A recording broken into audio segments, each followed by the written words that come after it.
Ringo TV reactions. Make sure you rate, comment, and subscribe. Let's get down to business. You already don't know what it is, top of the morning. So, what we're talking about is a situation that went down in Brooklyn. There appears to have been a shooting in the parking lot of Home Depot. Yeah, that's right. The interesting thing about this is that I shop at that Home Depot all the time. So it's a little disturbing. It appears that there was a dispute over a parking spot. And it ended up with a man pulling up besides the people who actually gave them the parking spot. And he decides to shoot. And in the process of shooting, the dude, he got shot in the back, he got shot in the leg. But his girl, she got shot in the head. Yeah, that's right. She got shot in the head, and she's not doing good right now. I don't know exactly, the problem in terms of if she died or if she's, they say she's in critical condition right now. That's what they're saying. So I'm gonna play this news clip, talk about this, and then we're gonna just wrap up the show and do what we got to do. So let's just take a look at the news report. Now to a developing story. Police are investigating a double shooting in Brooklyn yesterday that escalated from a dispute over a parking spot. One person was left in critical condition. CBS 2's Christina Fan joins us live from outside Kings County Hospital in East Flatbush with the very latest. Christina. Doug, good morning. Police and witnesses say two parties were fighting in the parking lot of a Home Depot when all of a sudden shots rang out. Two people were hit and that shooter is still on the run. Still on the run. Shooter is always on the run. This is why I be telling you cats, man, when you're in the streets, and then this also go for you ladies that cry that you want a man to protect you, right? These streets are evil. When I'm in these streets and the way I move, it's done in a way where I just don't get in the way. I go do what I got to do and I stay out of the way. Because I understand that the devil is in the streets and people evil. And this was not a white man that did this to a black man. This is a black man that did this to a black man. This is why I always say, it's your people that you got to be concerned with. I don't got to worry about a white man pulling out a gun. I don't got to worry about an Asian man shooting me. I got to be concerned with a ninja. You see how that works? So I don't got time to be worrying about racism and all that other stuff. I don't care about that. Because the problem within the black community is black people. That's the problem.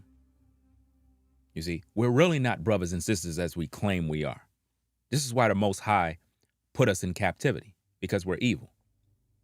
This is why the transatlantic slave trade took place. It's not because white people are racist and they just decided to do this and do that. No, they didn't have no power over us.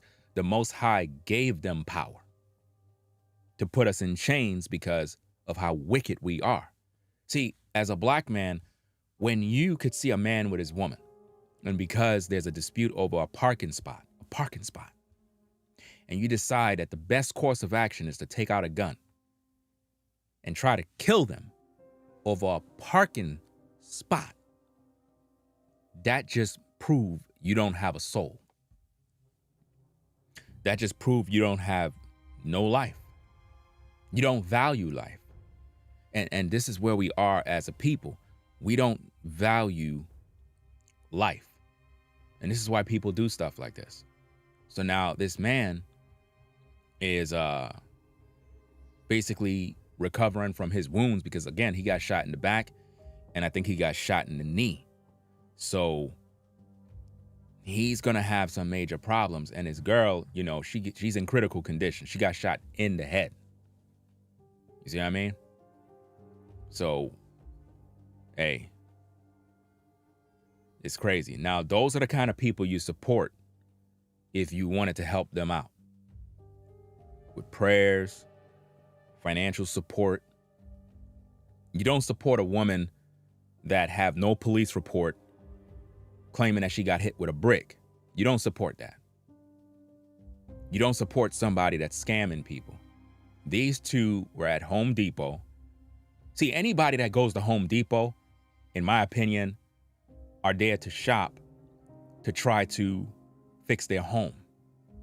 But this person wanted a parking spot. They were more concerned with a parking spot. And even though the guy gave them the spot, that wasn't enough. He still had venom in the heart. This is why I don't trust ninjas. This is why I don't trust nobody. Because I know that a ninja is capable of doing the unthinkable because he has no soul. You understand? You see a man and a woman in a car and you just firing in there, you don't have no regard for family. So there's jealousy on top of that too. So it's not just over a parking spot. It's also over the fact that the dude has his woman with him. And he figure, hey, I'm going to try to take you out. And they end up getting away. With a big Home Depot parking lot, how could somebody get away and they don't got a license plate number? Could somebody tell me that?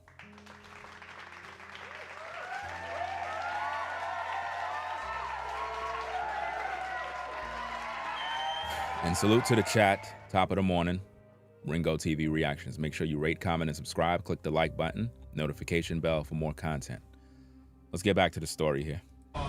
Police searched the inside of this white sedan riddled with bullet holes on the corner of Willoughby and Nostrand Avenue in Bed-Stuy, where witnesses say just after noon Saturday, they saw the panicked driver going the wrong way down the street. He pulled up over there by the pharmacy right there, and he came out of the car and on the phone and he was talking about somebody shoot his girl, but he didn't even say that he got shot too, which he did get shot in his leg and his back. Police say the two victims were shot over a dispute for a parking spot.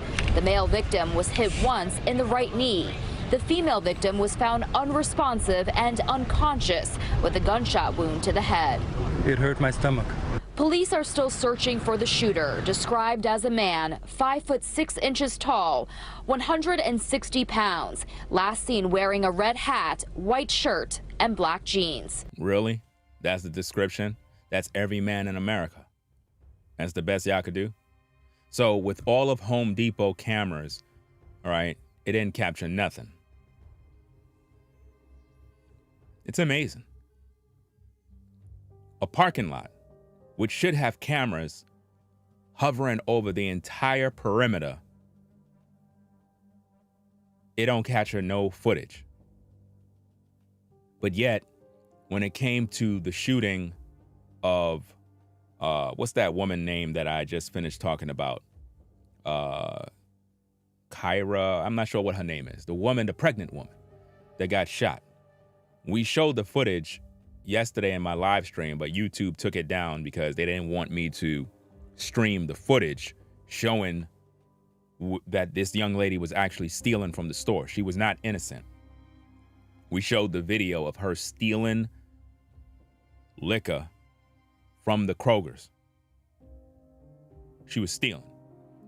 And it had footage from the parking lot. It showed her and her friends walking out of the Kroger's. So how is it that a Kroger's have cameras to see the parking lot, but Home Depot don't have cameras to see the parking lot?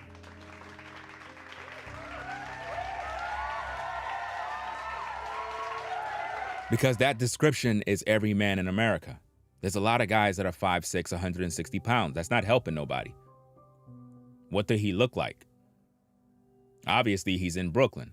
So you got a shooter in Brooklyn running around, most likely watching YouTube, watching this video, most likely watching the news like, wow, I'm all over the news.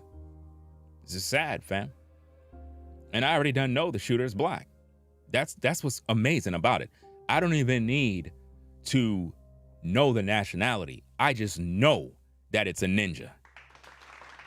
I automatically know.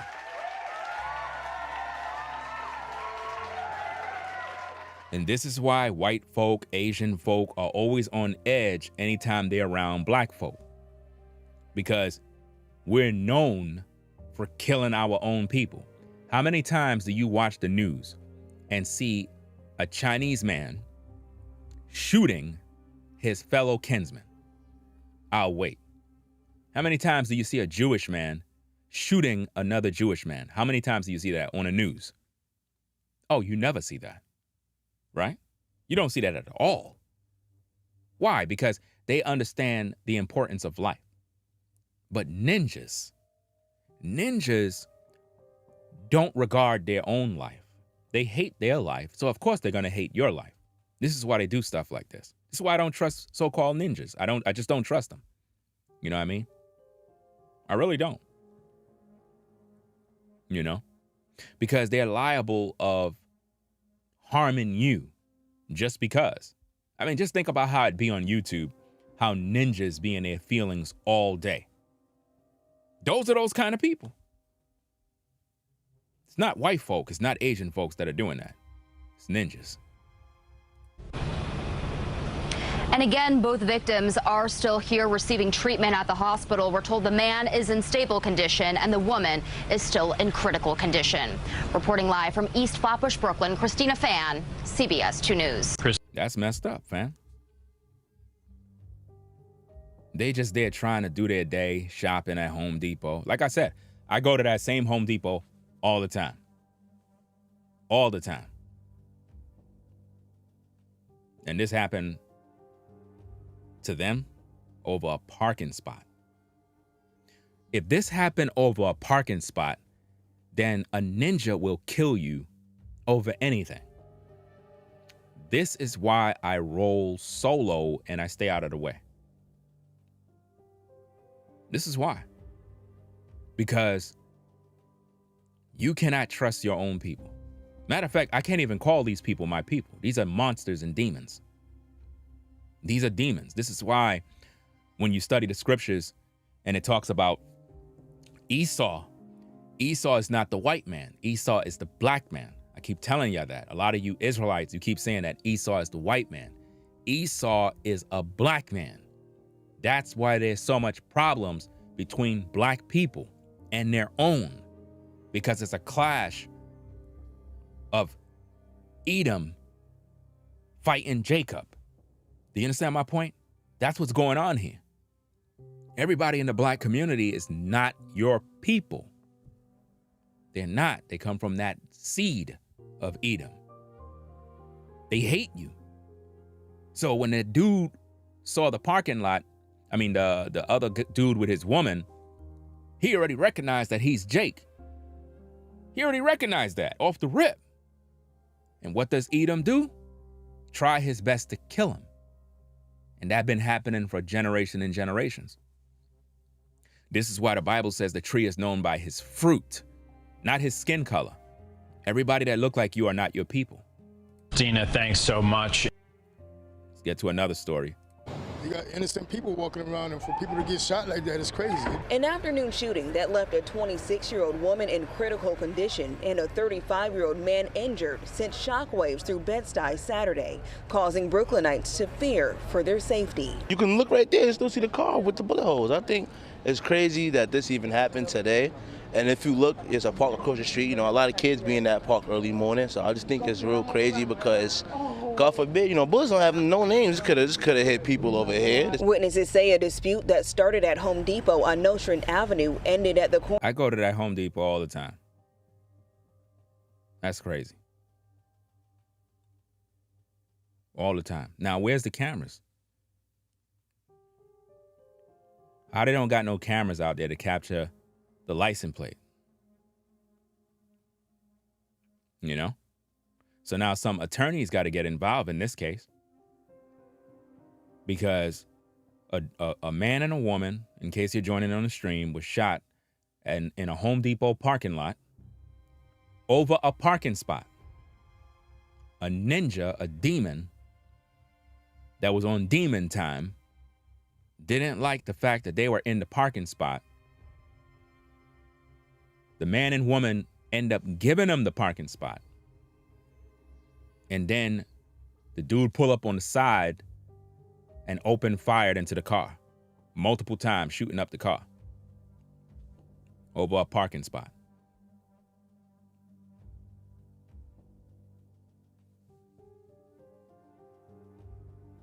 That's crazy, man. And that's my favorite store. I'm always there. Everybody know me. And to think that it's happened right there. And they don't got no footage now. No license plate number. Nothing. So the shooter got away and will do that to somebody else. And see, this is why New York is like the worst state. You know what I'm saying? Like the worst state, full of crime. Because the laws are set up to help criminals be demons. If it was lawful where everyone was just armed, stuff like this won't be going down. That's why I really don't like the way the system is in this world, because they'll try to penalize you and put you in prison for defending yourself from demons like this. When stuff like this goes down and men open fire on a family or whatever, it should be lawful, like in the Wild West, that when stuff like that happen, everybody that's around just take that person out. And the coroner just come and pick up the body and take them away. And we just call it a day, because that's cleaning up the community right there. You see? Because when you commit a crime like that and you pull out guns and you start shooting at people of a parking lot, that is when deadly force should be used against you. Take you out of the game, and then we just throw your body in the sea. No funeral. We don't need to do that. Just put you in the sea. Use you as food for the sharks. Because it's disgusting. Because when I think of Home Depot, I think of a family shopping center where you go to get your items, you taking care of your crib, your house, you fixing things up. You would never think that stuff like this would happen at a home improvement store. So what was the other person there for? And if the other person was the shooter, shouldn't they have footage of that person in the Home Depot walking around? Come on now. So Home Depot is going to have to answer for this one. They're going to have to answer for this one. This happened on their watch in their parking lot. So that man and woman need to seek an attorney. They need to figure out why there is no surveillance to identify the shooter, to identify the license plate, and to tell if this shooter was a frequent customer at Home Depot. They should be able to pull up the surveillance to see him walking up and down the store. So I'm trying to figure out why they gave such a vague description without even identifying what he looked like. What's the secrecy? What's the point of a home improvement store having cameras if you're not going to show us who the person is? You know? Corner of Myrtle Avenue with bullet holes in the door of this white Honda. Investigators say the man was shot in his knee and is in stable condition at a nearby hospital, while the woman is fighting to stay alive. She suffered a gunshot wound to the head. Fighting to stay alive.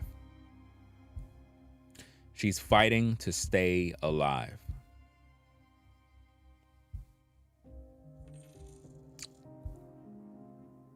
Telling you, man. The crime that be in these Brooklyn streets is crazy. Ain't no wonder why people moving out, fam. Like, I'm getting out of New York in due time. I already told you that already. Because it's not the right place to be raising children, number one. To me, New York is a place where you just get money. It's a place where you just go to, I guess, have a business. But for community, no. It's not that place for that. And it's sad because, like I said, I don't see this type of stuff happening with other ethnic groups of people. It's only so-called black people. And it's like the police, this is why the police is the way they are in New York. I'm not a fan, I'm not too fond of police, you know what I mean? But I know why they're always on edge when around so-called black people. Because of stuff like this. Because you never know when something gonna pop off. You never know. Over a parking spot. A parking spot.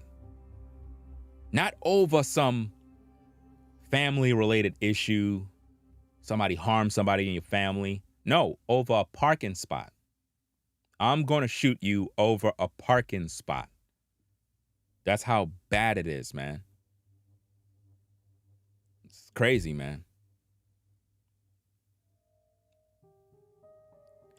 Hopefully that family or that brother, because like I said, let me see if I can pull up the photo. Let me see if this is it.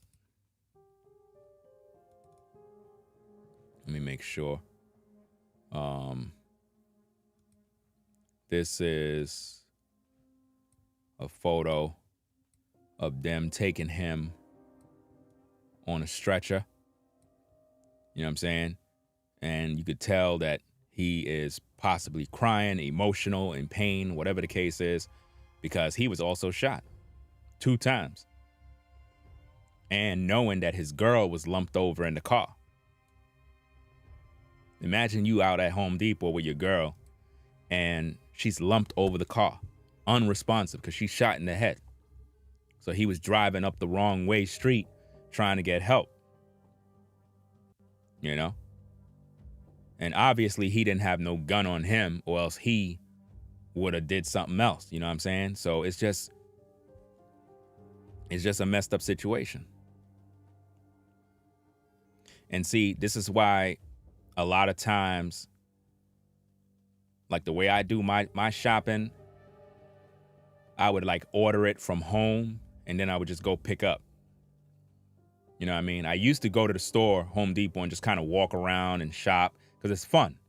You know, for me, I like that.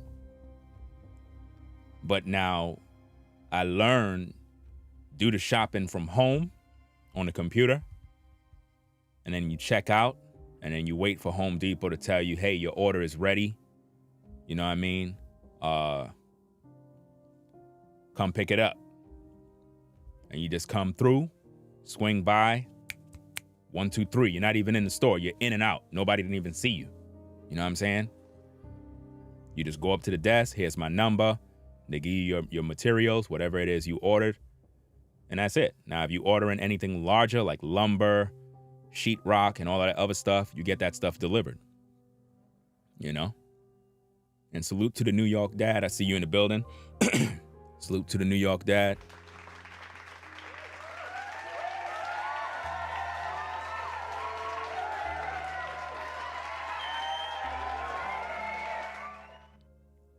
Let me see what he say. He said, good morning, brother.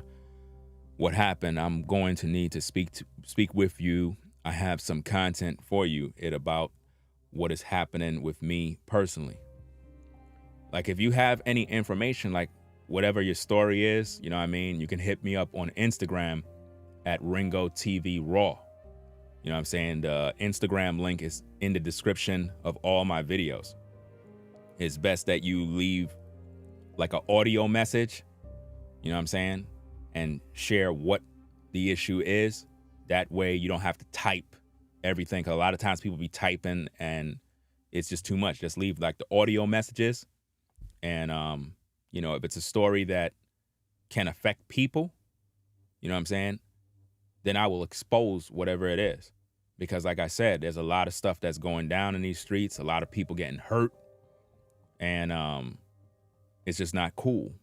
Like I remember back in the day, there was this dude that was, he was a scammer selling shoes on Instagram. You know what I'm saying? He was a scammer.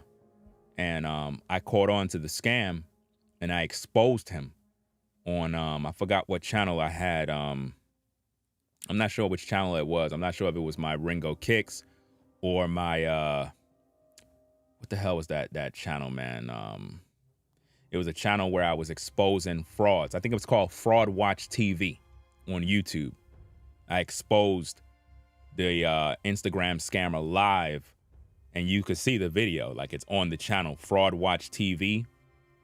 And I exposed this guy so that other people don't get scammed, because he was scamming everybody during the time when the Jordan 4 denims dropped. When the Jordan 4 denims dropped, he was scamming everybody out of like $400, $500. You know what I mean? So it's very important that when you have stories and it affects people, that you put it out there, because somebody else is going to get scammed. And a lot of these scammers, they have a business of running scams daily. You know what I mean? And people are just losing money, and it's not cool. I don't like scammers, fam. I like exposing them to the light.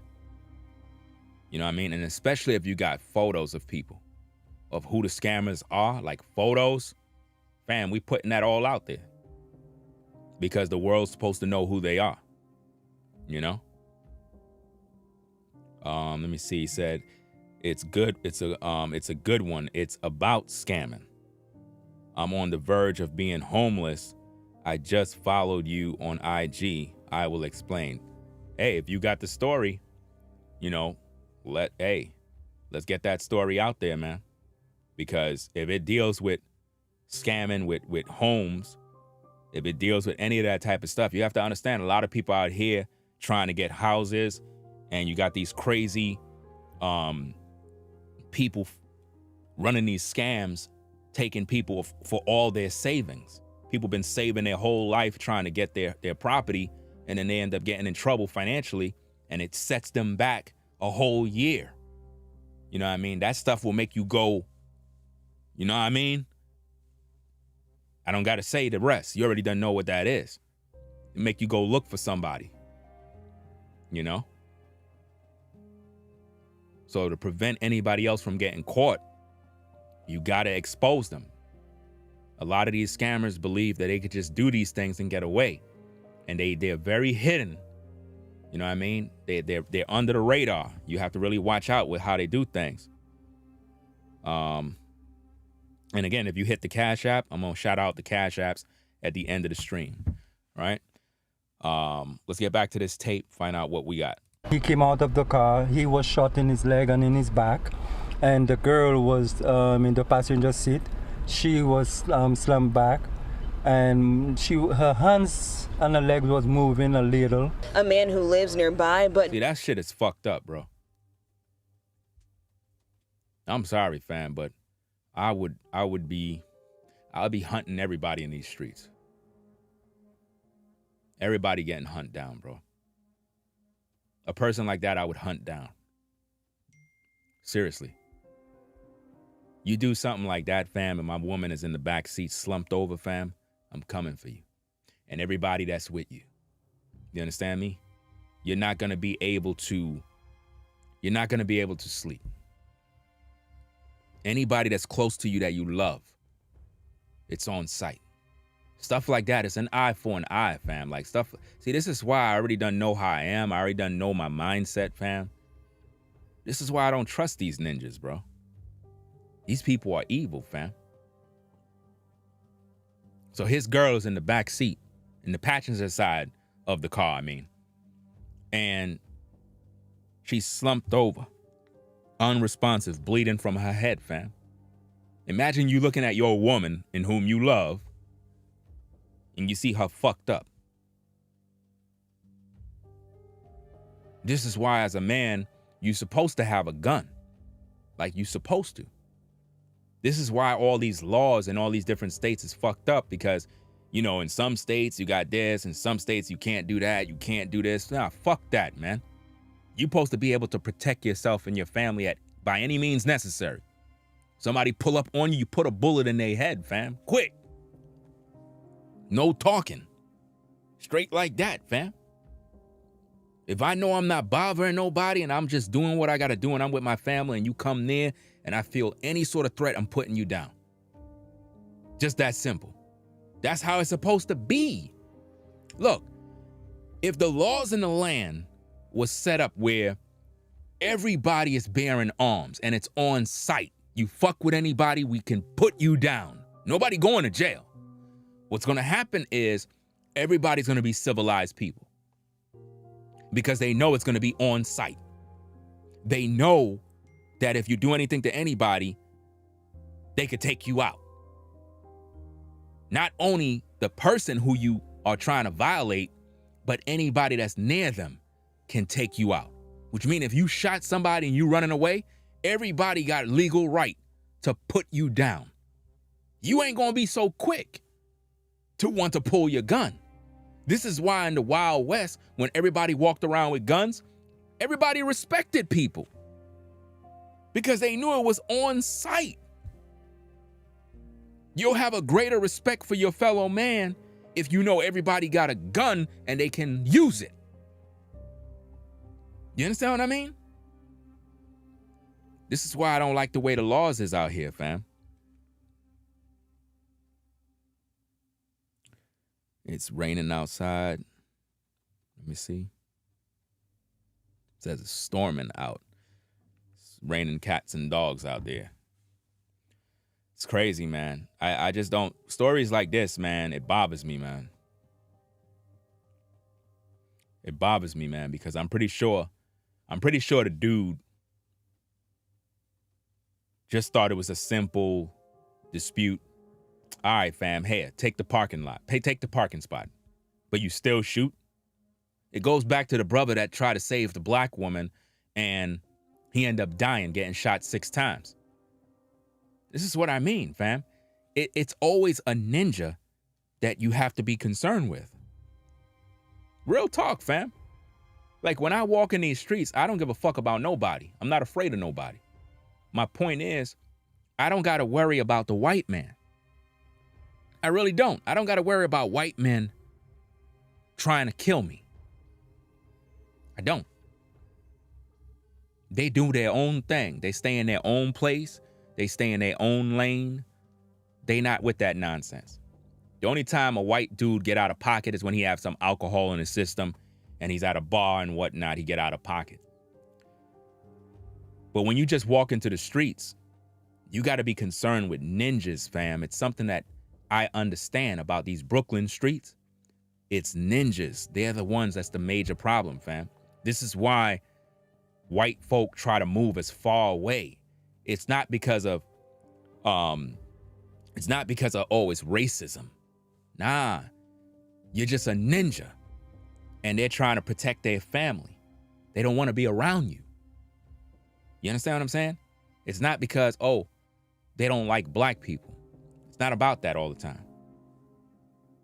This is why when white folk move out and they try to get as far away from black folk as possible, I don't blame them.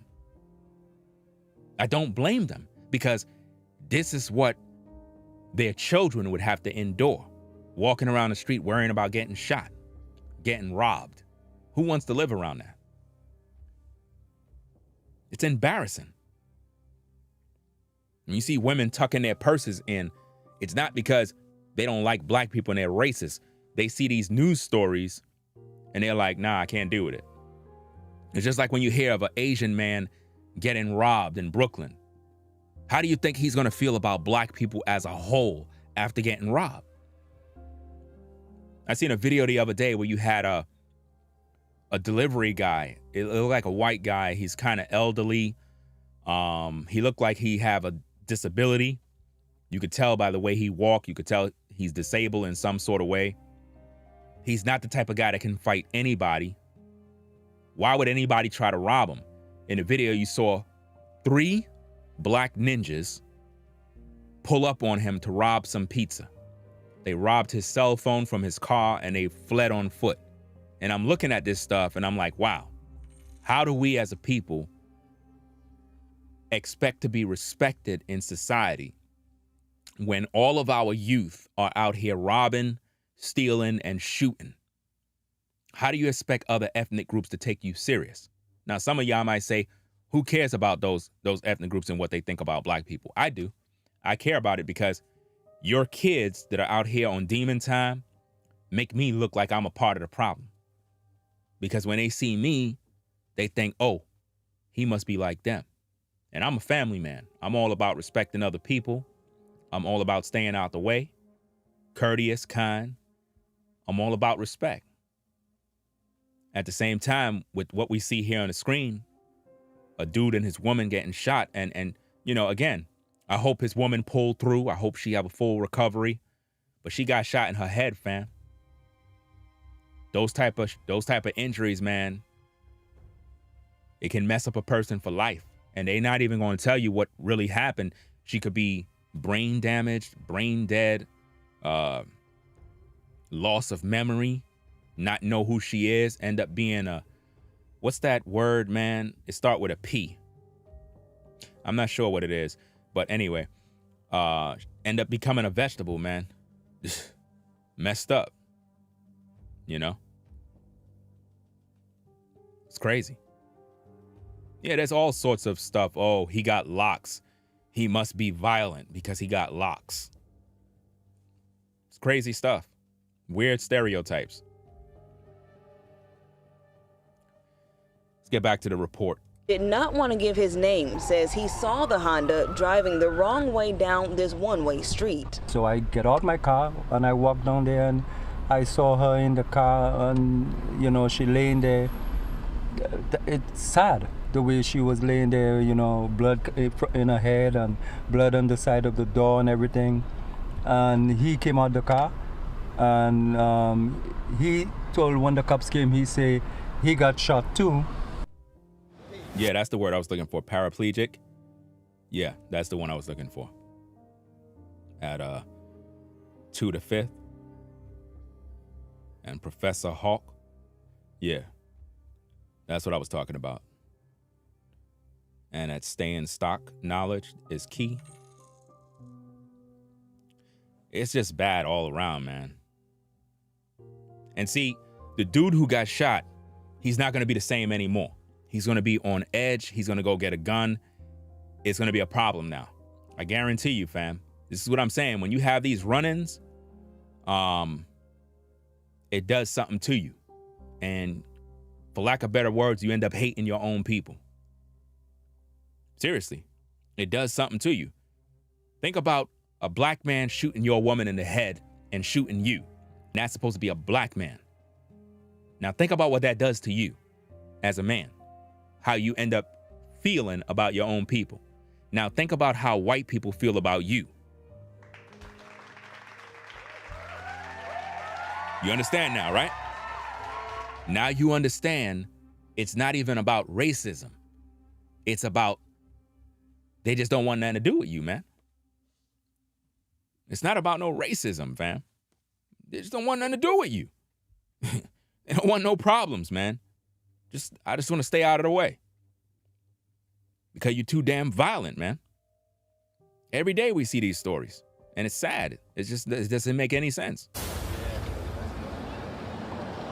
You know, right now it's not clear if the shooting happened in the parking lot of Home Depot or in the street after they exited the parking lot.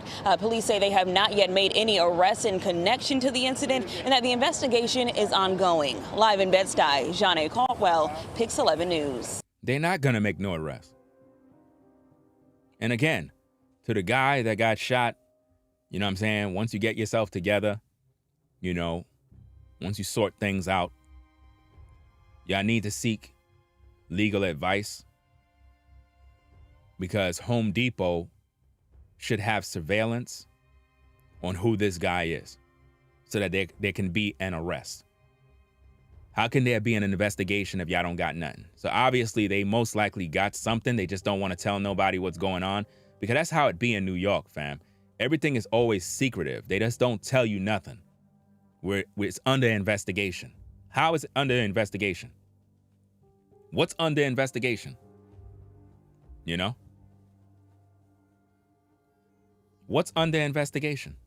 If y'all don't got no footage, y'all don't got no license plate. Because if you got a license plate of the guy, you're able to get him.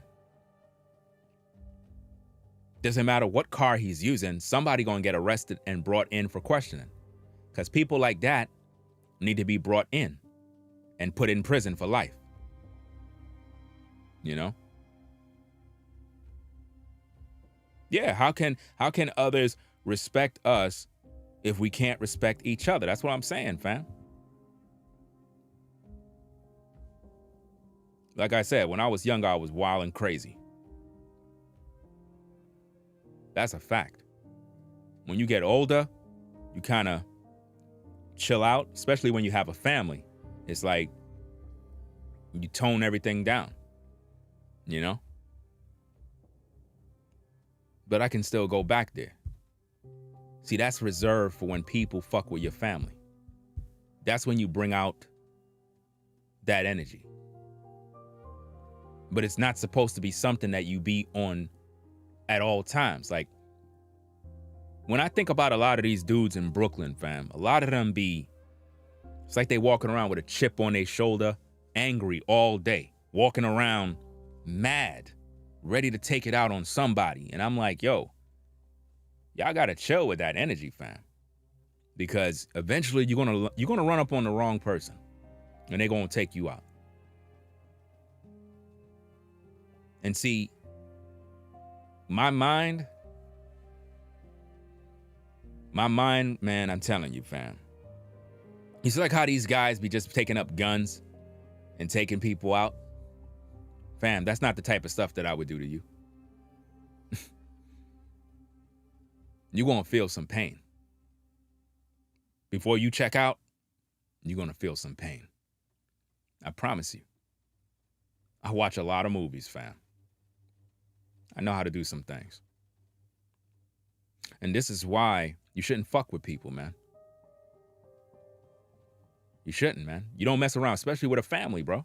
You don't mess around with a family, man. Especially if he got kids. You don't do that. You just stay in your lane, man. Have some respect for people. You're a grown-ass man. You should know better.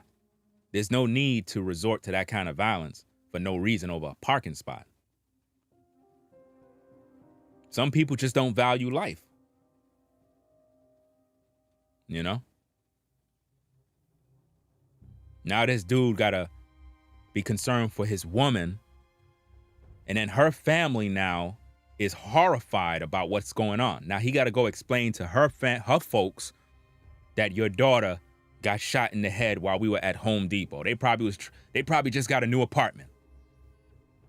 Because if you at Home Depot with your woman, I'm gonna tell you, based on how dude looked, right? Let me see where that thing is. Hold on a second. Let me see what screen we were in. You got innocent people walking around. I think it was here. Based on how this dude appeared, if he went to the Home Depot with his woman, they were going there to shop for the crib. Probably got a new apartment. And they went over there for a few items for the crib. Simple day. They weren't thinking about violence. And this is how he ended up leaving. This is what black people did to another black man, not a white man. This is why when people talk all this stuff about white supremacy, I laugh at that because I don't want to hear nothing about white supremacy. I don't want to hear nothing about racism. I don't want to hear nothing about what the white man is doing when you got black people committing crimes against one another. It don't make no sense. You know, where's the community at? Where's that love for your fellow brothers and sisters? That mutual respect. We supposed to be sticking together. But that can't be possible in these situations, man. It doesn't even make sense.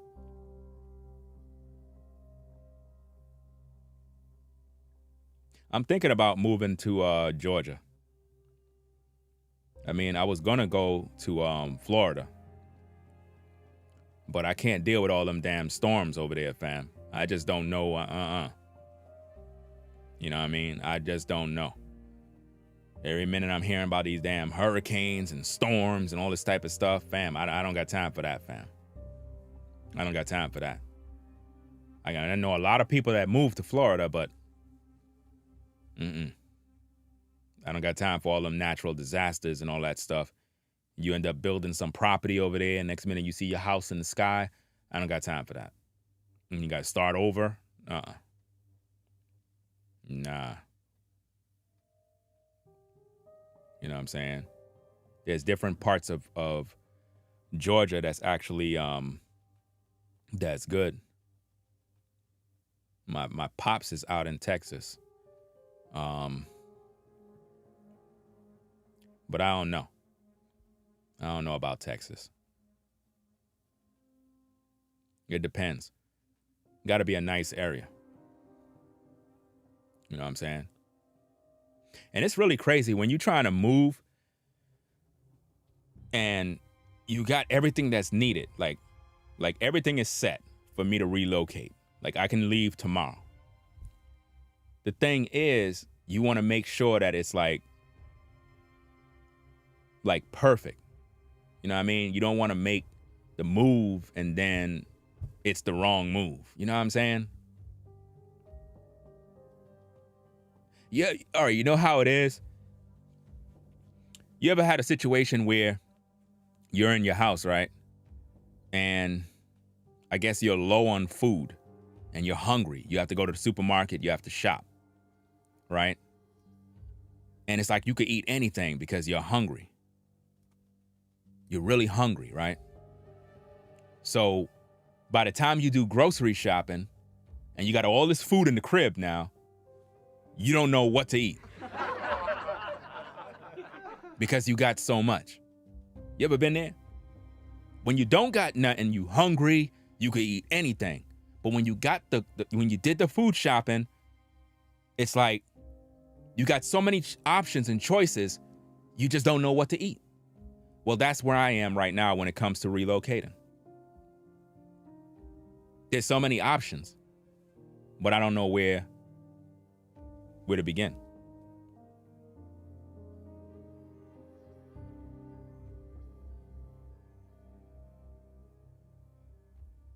Have you heard of Yankee taxes, Ringo? No. I don't know nothing about that. Yeah, New York is the worst place to be at. If you're outside of New York and you're planning on coming over here, don't do it. There's nothing here. This is why when I see people in Times Square and you got all these tourists walking around all excited about New York, I'm like, there's nothing here, fam.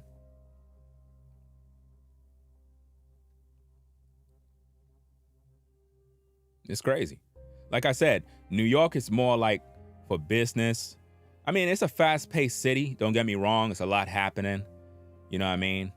It's a lot of shopping places. It's a lot of places to go. You know? I ain't gonna hold you. There's a lot of things you can do. It's a lot of activity. It's a lot of activity, fam. A lot of places you can go. A lot of things you can do. There's no way you can be bored. You know, you got a lot of shops. You got bars. You have centers, malls. There's all sorts of stuff in New York. It's just that there's something underneath the rug in New York that a lot of people don't know about. Only real New Yorkers know. People that are on the outside, they just don't know. You know? But it's the same probably for other places. You know, you might say, hey, I'm going to go to, I'm going to go to Atlanta. You might have this mindset of everything is good, but there's a certain way in which people conduct themselves over there that is totally different from over here. And they have different politics. You know? But it's really the crime. You know, it's not like, okay, you walk outside, everybody's shooting each other. That's not what it is.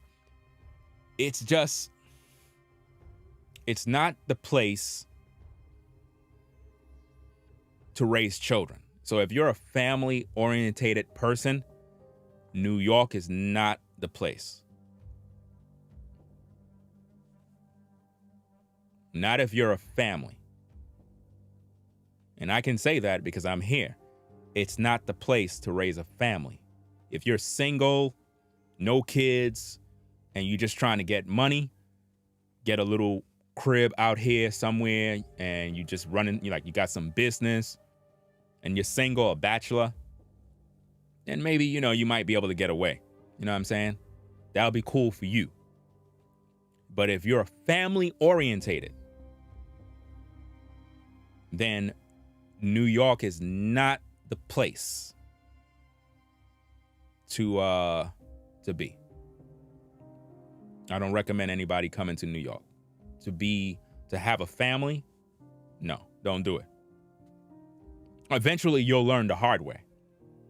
Because remember, New York is very expensive. Everything is expensive. Probably one of the most expensive places. It's New York. This is why people that move out of New York to to Georgia, whatever the case is, Atlanta, Florida, Texas, North Carolina, wherever, it's like when they move out there, it's a little more easy because they were dealing with so much expenses in New York.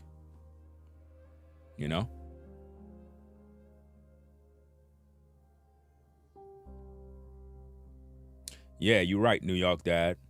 You are correct. You cannot raise a family here anymore. It used to be great in the 80s and 90s, like we were talking about last night. Yeah, and that was a good show, by the way. You know what I'm saying? That was a good show last night that you did. That's why I support your platform, because people can go there, hang out, talk about life, talk about different issues. We pretty much was talking about, he was talking about different things, and then it went into talking about how it was back in the day, in the 80s, in the 90s, when we was coming up. You know what I mean? And things was different. You were able to be a kid back then. I think it was one of the best times in the history of life was in the 80s, coming up in the game. You were an actual kid. You were able to have a teenager life. Today, it's different. You know what I mean? It's like these kids be wilding in schools. It's like these schools, especially these girls, man. I didn't know girls be fighting like this, man. These young girls be plotting to fight, cutting girls, cutting their hair off, all sorts of crazy stuff, man. It wasn't like that back in the day. You were able to have fun, play Nintendo, track and field, duck hunt, Shinobi, Renegade. It was fun. Freeze tag. These kids today don't play freeze tag no more. Steal a bacon. Y'all remember that game? These kids don't do that. Girls used to do double dutch. Used to,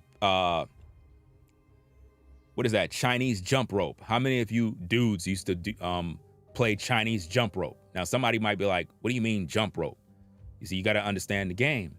You used to do Chinese jump rope. Used to make the rope with rubber bands. How many of y'all remember that? Put a 1 in the chat if you remember. I still know how to do it. I might do a video and show you how to do it. I still remember how to make the jump rope with for Chinese jump rope. I still know how to do that. Yeah, that red light, green light, 1, 2, 3. I remember all of that. I mean, it was fun back in the day.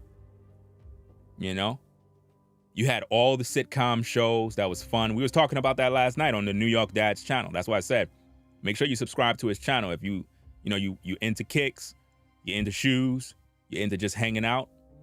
He's good people, fam. I could tell that that's a good brother right there. You know what I mean? He's a family man. You know what I mean? He do his live shows. You see him interacting with his family, his kids, and it's all live. You know what I'm saying? Not like other people that be fake on YouTube. He's real. He's the real deal. You know what I mean? But back then, man, we ain't have to worry about stuff like this today. We ain't have to worry about people running around shooting and killing people. I mean, you had those things back in the day, but it wasn't as it is today. You know what I mean? Back in the day, you used to fight with your hands. Like if I had a beef with a dude, it wasn't no major thing. We would go out to the park, we would link up, and we would have a fight. And then right after the fight, we became friends. How many of you remember back in the day, especially in New York?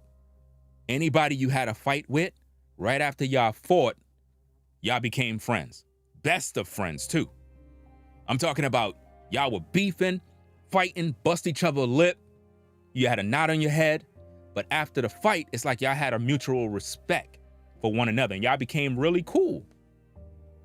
You know what I mean? I remember I had a lot of fights, fam. And every fight that I had, I became friends with the person that was the op. And we were really cool. I'm talking about brothers. Cool. Nobody could come around and mess with us because it's like, yo, I fought this dude. I respect this dude. You know what I'm saying? May have had a bloody lip, a knot on my head, you know what I mean? Some cuts and bruises, but now me and dude is mad cool. That's how we settle our issues. We didn't go and resort to go getting a gun.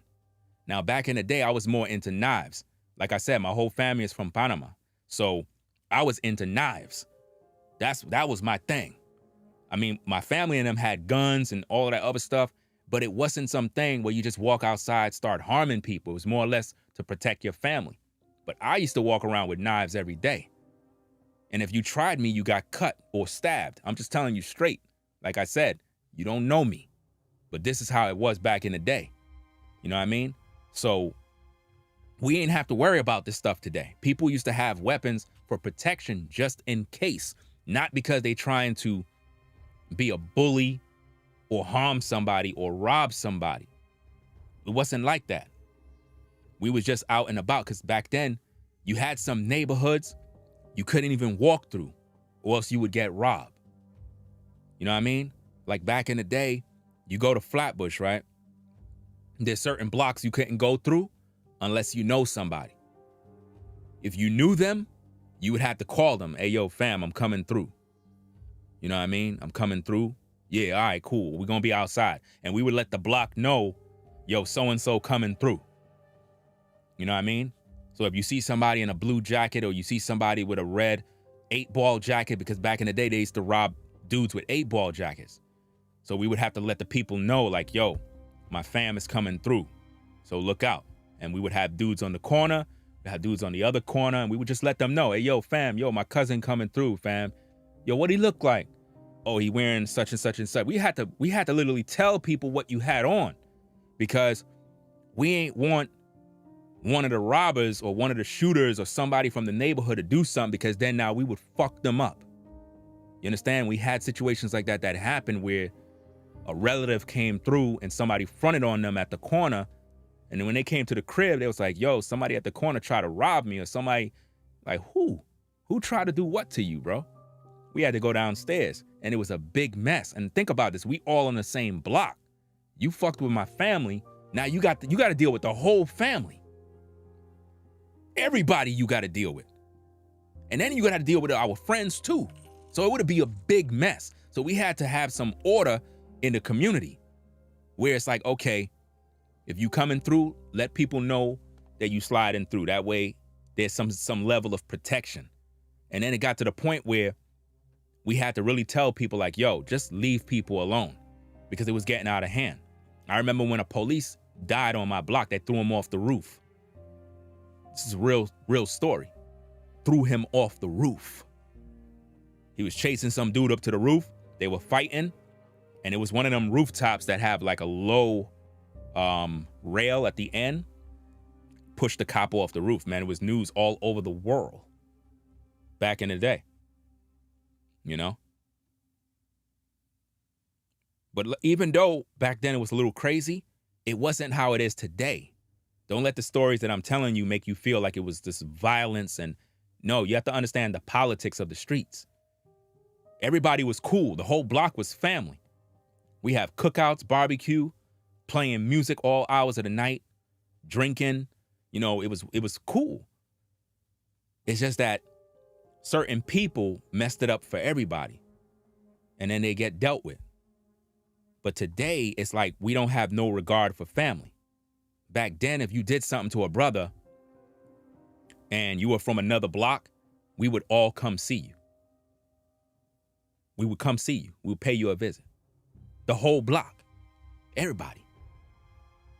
Your family getting it too. Eye for an eye. Tooth for a tooth. So because of those rules that were in place, there was a mutual respect. So people just didn't fuck with people unless it was something serious. So it's going back to what I said about the Wild Wild West, where everybody had a gun. That's pretty much how it was. So nobody was too quick to do stuff. We had, like I said, we had robbers that was on the block. We knew who they were. There was certain times I had to tell these dudes, like, yo, fam, my people's coming through with their car. I don't want to hear that you stole their car, bro. Nah, you good, bro. You good. Because we knew who the thieves were. So we had to talk to them like, yo, I know that's your line of work, but watch out. And we used to tell these dudes, no women, no children. We used to tell them. I used to tell these, yo, don't let me hear you rob some woman, bro. Don't let me hear you rob, especially an old woman, bro. I remember this one dude, he came to the block, this young kid, he was on the block, and he robbed the old lady, and he came bragging about it. He came to the block bragging about robbing an old lady, bro. He's like, yeah, yo, I got her purse, fam. Yo. You know what we did to that dude, bro? First, he got beat the fuck up, right? And then we made him go give back the purse. That's somebody's mom, bro. How you gonna rob somebody's mom? Like, that's crazy. Again, even though I'm not condoning people that rob people, at the same time, back then you had some sort of guidelines and rules to the game. So if you was the stick-up dude, there was rules to it. You don't mess with children, and you don't rob no women, and especially elderly people. You don't do that to elderly people, fam. Because they can't fight back, you know? So there was some sort of respect, even though it was fucked up. It wasn't the way it is today. Today, people will rob you and don't care. You could have your kids in the car, they'll shoot your babies, bro. Today, they'll do that. Back in the day, dudes used to go try to rob people, and then when they see you got your kids, they be like, let me just get out of here. And they'll leave you alone because they saw you with your family. So they didn't want that on their conscience. You know what I mean? It was most likely dudes that used to get robbed. And the dudes that they would rob, it would be these flashy dudes that used to come through the hood showing off. That's why I always tell you, if you in the hood and you got bread, right? Stop all of that showing off, bro. Like, stop all of that stuff, man. Just be yourself. If you want to look good, you can look good. I ain't saying you can't dress fly and look good, but don't show off, man. Like, for example, like last night, right? I was cruising around, right, in Brooklyn, right? I pulled through, and I saw these two cats, I guess, somewhere in Brooklyn, right? And he had two nice cars post up, right? And it'd be funny if them dudes is watching the show right now, just so they can get some advice. Two high-performance sports cars. These are not your average cars that you see in the streets every day. These are like, I didn't even get to see what it was, but I'm pretty sure it's probably, I'm not sure, Lamborghinis, Ferraris, Corvettes. I don't know exactly what model it was, but it was one of them Maserati. I don't know what it was, but it was very expensive, high-performance cars, two of them parked up. And I'm saying to myself, okay, do you really got to bring that out over here? Those are the type of cars you drive around where everybody got those kind of cars. But when people bring those cars out to a certain area, you're showing off. Sometimes things can get out of pocket. I'm not saying you can't drive around your whip. If you earned it, you could do what you want to do. But if you want to stay safe, you got to, first of all, you drive in a car like that, make sure you have a gun on you. I'm just saying.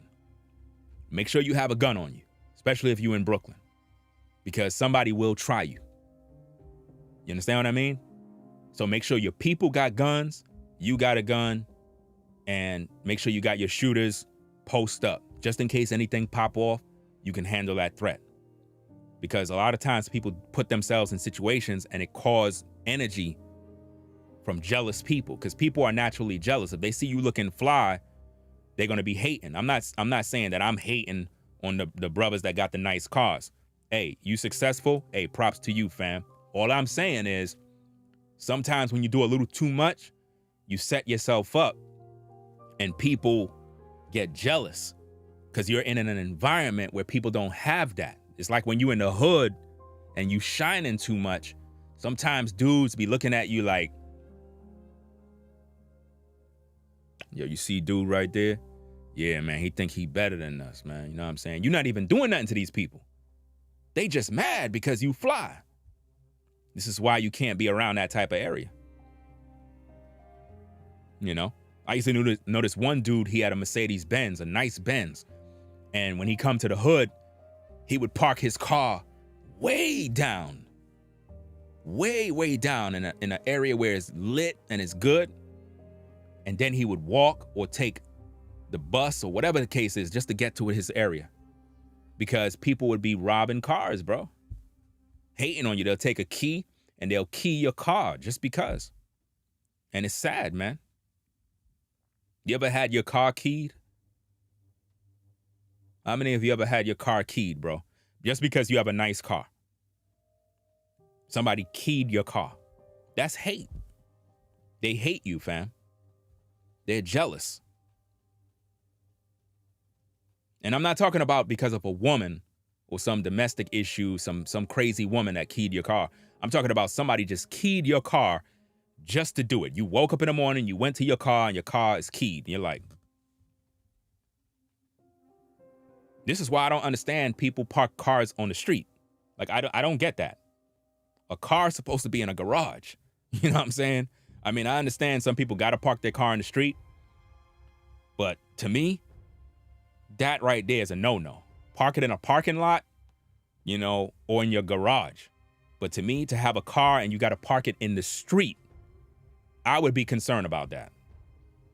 I would be concerned about having a car sitting in the street. You know? You put that in your garage. Because if you keep it in the streets, man, somebody gonna hate. Trust and believe that if you viewing the stream right now and you got a nice car, somebody's hating on you right now. Somebody's hating on you right now. And to key somebody's car is some sucker shit. It is. Like, why? Why would you do that?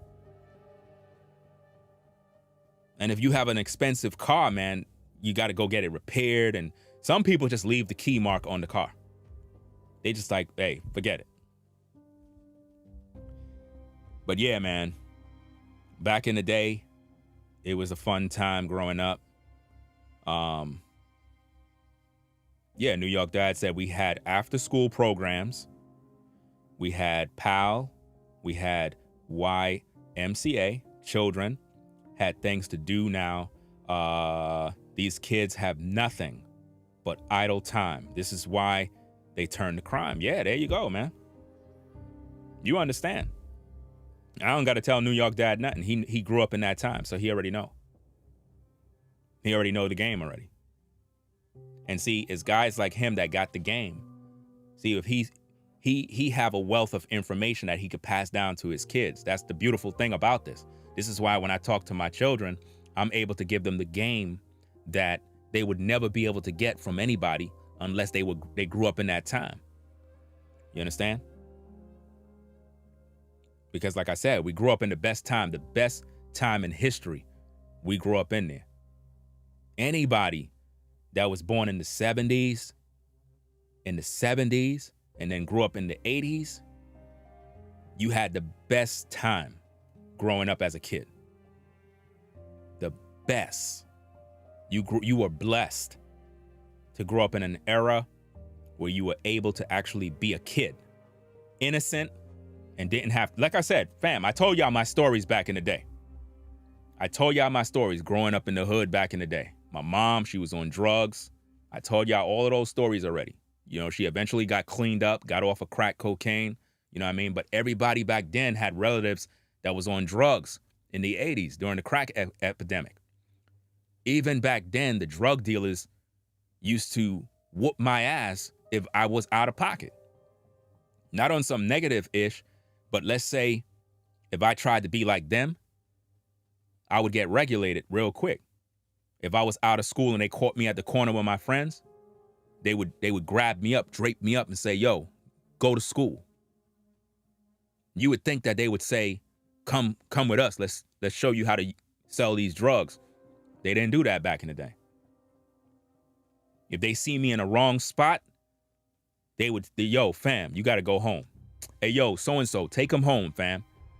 And one of the dudes used to walk with me home because the neighborhood was wild. So he had to escort me home.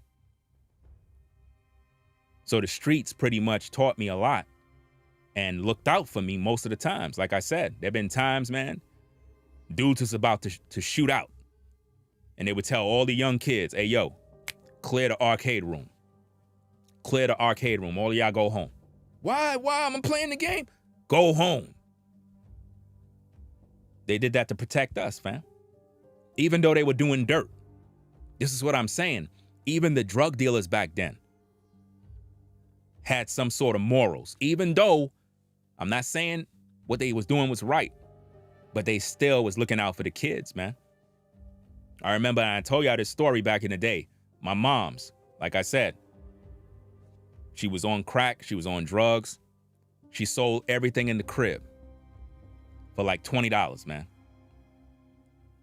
And those of you who had relatives that was on crack, cocaine, you know what I'm talking about. She sold everything in the crib. The TVs, toaster ovens, Nintendo, all my video game collection, whatchamacallit, vacuum cleaner, anything that was electronic. She sold it all for like $20, fam. And what's crazy about it is when she did that, because the people in the neighborhood were more like community, they knew who she was and they knew she had kids. And even though they gave her the $20, which is for drugs, they felt so bad that they brought back all the stuff. I'm talking about everybody that she sold stuff to. They brought it all back. It was like, yo, your mom's, you know what I'm saying? Here's your stuff, fam. I can't keep that stuff, fam. I know that's your stuff. They brought back all the stuff, fam. That's what I'm saying about it was a different time where even though, because like I said, when my mom was on drugs, she was fucked up. But when she wasn't on drugs, when she sobered up, she takes care of the family, makes sure this is good, everything's good. I mean, even when she was on the drugs, she would make sure that we good, but it wasn't a good time during those times. So all of that stuff taught me about life. You know what I mean? So when she finally got herself cleaned up and got free from it, you know, she was on the straight and narrow from there on. She eventually passed away due to cancer. Those of you who know me, you know my story. But it was a time where you learned what community was like. Even though it was a toxic environment and we had our issues, people had a sense of morals and values. The drug dealers, even though they were doing dirt, they looked out for the kids. They would give us money to buy ice cream. When the ice cream truck come around, they'd be like, hey, y'all guys want ice cream? Yeah, we want ice cream. And they would buy all of us ice cream. And back then they had this burger shop. We used to call it crack burgers because the burgers were addictive. Every weekend, the drug dealers would buy all the kids crack burgers. They're not crack burgers, meaning like with crack, so don't get it twisted. They would buy us burgers and fries and treat us. Every weekend they would do that, you know? They would have little contests, and whoever win, they would get them their school clothes. It's like I said, fam, it was a good time to be a kid, man. In the hood, think about that. I didn't grow up in no suburbs. I didn't grow up nowhere. It was in the hood. So I know what I'm talking about. You know? Them crack burgers was slamming, bro. Some of the best burgers ever. I'm not talking about no McDonald's. It was real talk, man. You know? New York Dad says, I'm as honest as they come. I was a kingpin, and the biggest rule was 1, no kids, no women, and always respect the elders. These are the 3 main codes of the streets. That's a fact. That's a fact. And what's so crazy about that, man, is how serious it was when you violated that. Like I said, I seen people get dealt with over violating those rules. If you violated one of those rules, man, you could forget about it. They took those rules so serious. Matter of fact, to be honest with you, those rules right there, sometimes you didn't even need nobody to tell you the rules. You just knew. You better make sure you respect your elders. Because I grew up in a time where the neighbor would whoop your ass. New York Dad would tell you, them times the neighbor took responsibility of being a parent if you got out of pocket. And then they would tell your mom, and then your mom would whoop your ass, or your pops would whoop your ass. They looked out for one another. Because if your mom was at work and they saw you in the street cutting up, I'm going to tell your mom. And if you disrespected, your mom gave them permission to deal with you. So we had respect for our elders. That was just the way it was. Today, these kids be disrespecting their parents, disrespecting their elders, and it's sad, man. It's not cool. You know? I remember all my teachers growing up. Shout out to Miss Hannadale. Shout out to her. I remember all my teachers. Mr. May. I remember all my teachers. I can name all my teachers. That's crazy, fam. I can remember all my teachers, bro, from school growing up.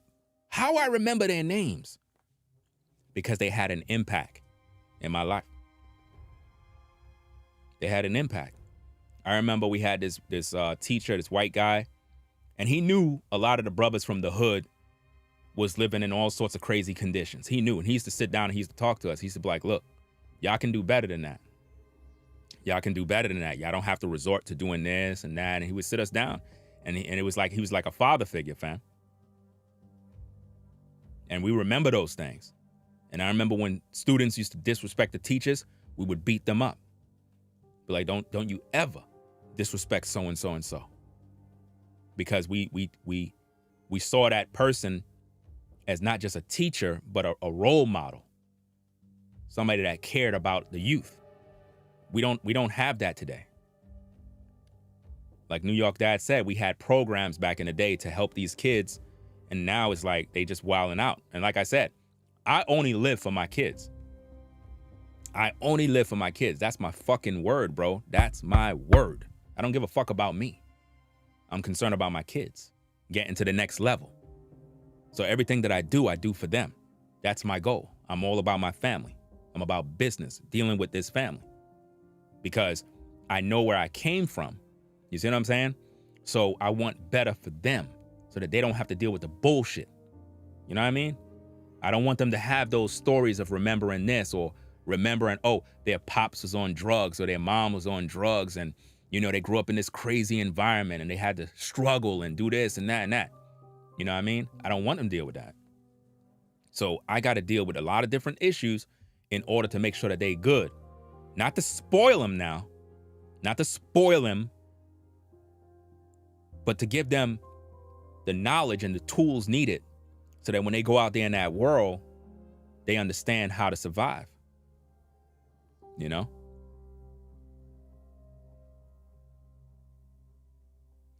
New York Dad said, my crew, we would buy all the kids in the hood their back to school clothes and supplies. See, there you go. There you go. Because see, a lot of people don't know is a lot of the mothers, you know, you had single mothers back then. You had 2-parent homes, but mostly it was single parent homes. And the moms couldn't afford to buy all these school books, man. It was always a struggle just to get these supplies. I remember back in the day, fam, I had to use a plastic bag as a book bag, fam. How many of you remember that? If you're not ashamed to talk. I'm not ashamed. I'm transparent. I keep it 1,000. You know what I mean? I don't sugarcoat nothing. I'm me. Back in the days, I had to use a plastic bag as a book bag. You know, the regular black plastic bag that have the two handles? You would put one hand into it, the other hand into it, and you just have it on your back as a backpack, plastic. People used to laugh, but those that would laugh, they got punched in the fucking face. It's as simple as that. Because it was nothing to laugh about. You know what I mean? You could laugh about it now, but it wasn't funny because we just couldn't afford it. You know, just couldn't afford a simple book bag. But even though we didn't do that, even though we couldn't afford it, we stayed in school. That's one thing we didn't play with growing up. We had to go to school. You know, had to go to school. I love going to school. You know, because I was able to see my friends, and we was able to, you know, do our work, have fun in the class, and the teachers made it fun. That's the thing. Back in the day, teachers in school was more, they cared about the kids. I ain't gonna hold you, yo. The teachers back in the day, man, shout out to the teachers.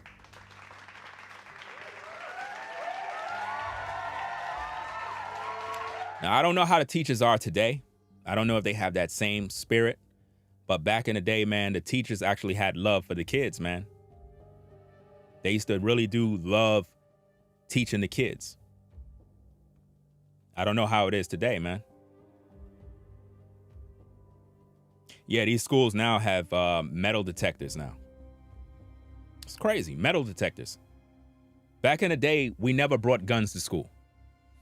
We never brought guns to school, fam. We didn't do that. And I had access to those things. My mom's had 3 guns. See what I'm saying? I had access to those things. We never brought guns to school. We handled everything with hands. That's it. That's how we dealt with it. If you brought a weapon to a fight, we would whoop your ass. That I'm telling you, fam. You couldn't pull out a weapon. See, like how I said, I was always having knives. Not when it's a fair one. Not when it's a one-on-one. You can't pull out no knife. You can't. If you do, you lose respect in the streets. You have to knuckle it up and show what you got. Those are the rules. If any of your people jump in, they get fucked up. We're going to find you, we're going to take care of you. These are just simple rules. It's not about bullying. It's not about who's the baddest, who's the tough guy. It wasn't about none of that stuff. It's just how we settle our issues. Not like today where people beefing and they killing people. We didn't do that. We weren't trying to kill you now.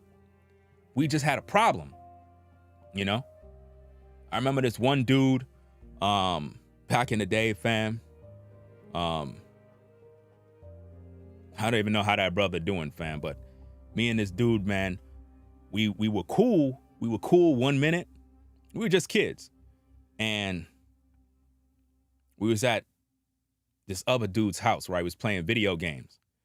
And I think his name is Kawan. Still remember the brother name, fam. Ain't that something? Shout out to Kawan, wherever you at in the world, fam. Shout out to Kawan. I think that's his name, fam. I remember we was at this dude's house who was playing video games. We were just kids, you know what I mean? And I think he handed me a drink.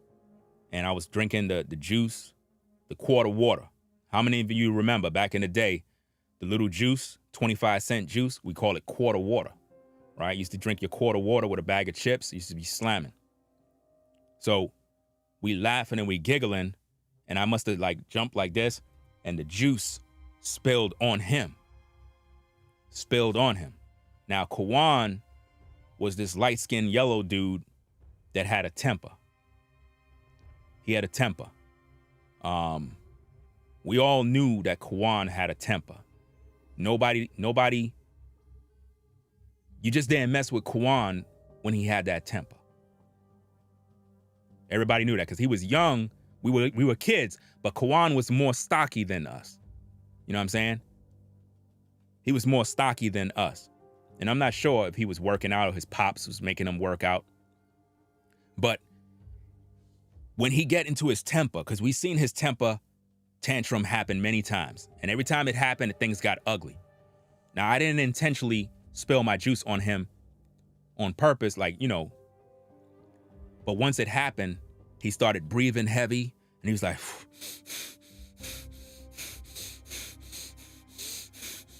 and this is how he was. So when he started doing that, I'm sitting there, I'm like, I'm not afraid of dude, because we supposed to be cool.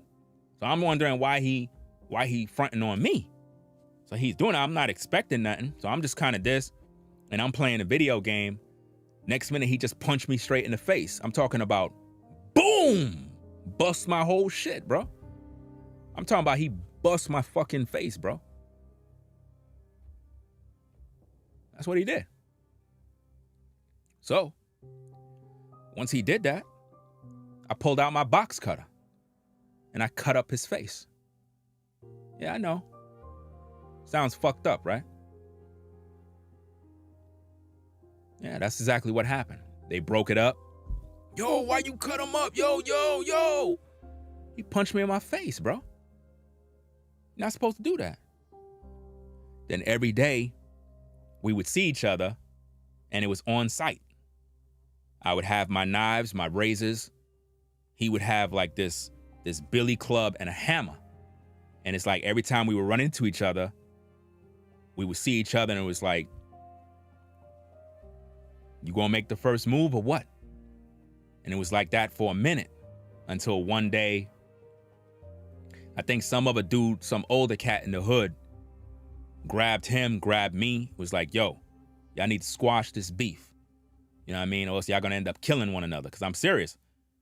I would walk around with knives, big knives, kitchen knives, and razors, box cutters, all of that type of stuff. And it was for him. He was going to get it. And he had it out for me too. And because of the elders or the older brothers, they were able to intervene and make the younger brothers cut out their bullshit. And we end up squashing the beef, and then we just laughed it off. I was like, yo, you remember when I cut your face? He's like, yeah, I remember that. Remember when I punched you in your mouth and broke your shit?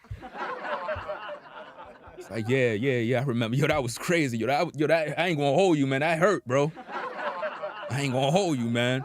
And we laughed about it.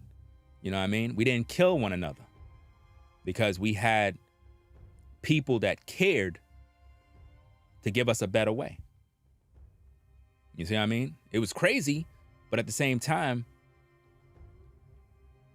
we had elder brothers that would, you know what I'm saying, step in and do what we got to do.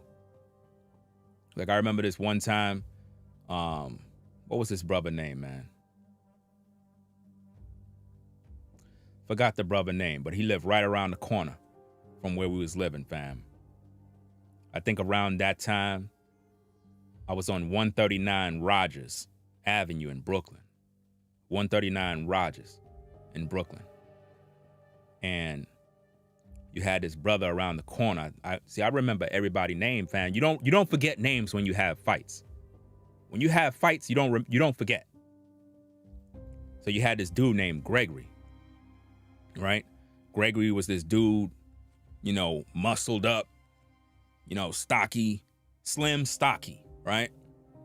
And I guess his cousin, me and his cousin was cool. I'm trying to remember the cousin name.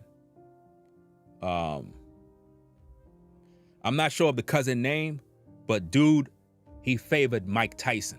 I used to always say, yo, you look like Mike Tyson, right? I don't remember his name. It's not clicking right now. But I remember this one day, I think me and the same dude that looked like Mike Tyson had some sort of issue, and we had a fight or something along them lines.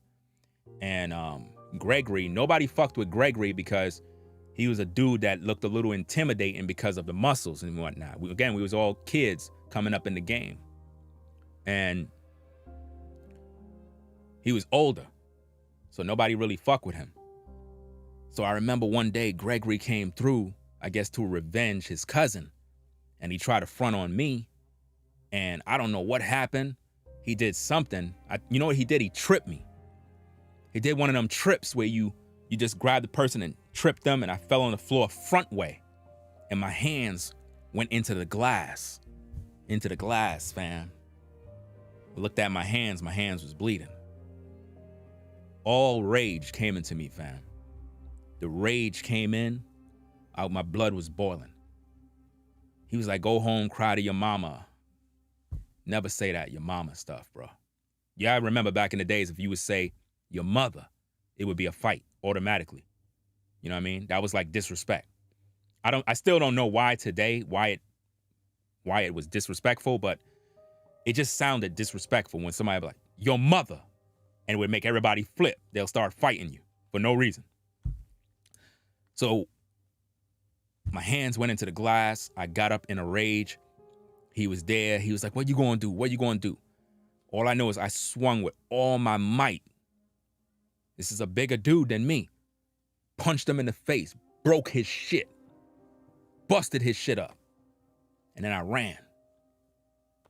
ran home, ran around the block, closed the gate, went in the crib. He came around the corner, ready to come get me. My elder brother was on the stoop, chilling like this. And he came and he opened the gate. My elder brother said, what the fuck you doing? What are you doing? Yo, so-and-so is so. He was like, that's my younger brother. Now think about it. My elder brother would be considered that dude's age, in his age bracket. So now we're dealing with a real fair fight. And my brother would fuck you up too.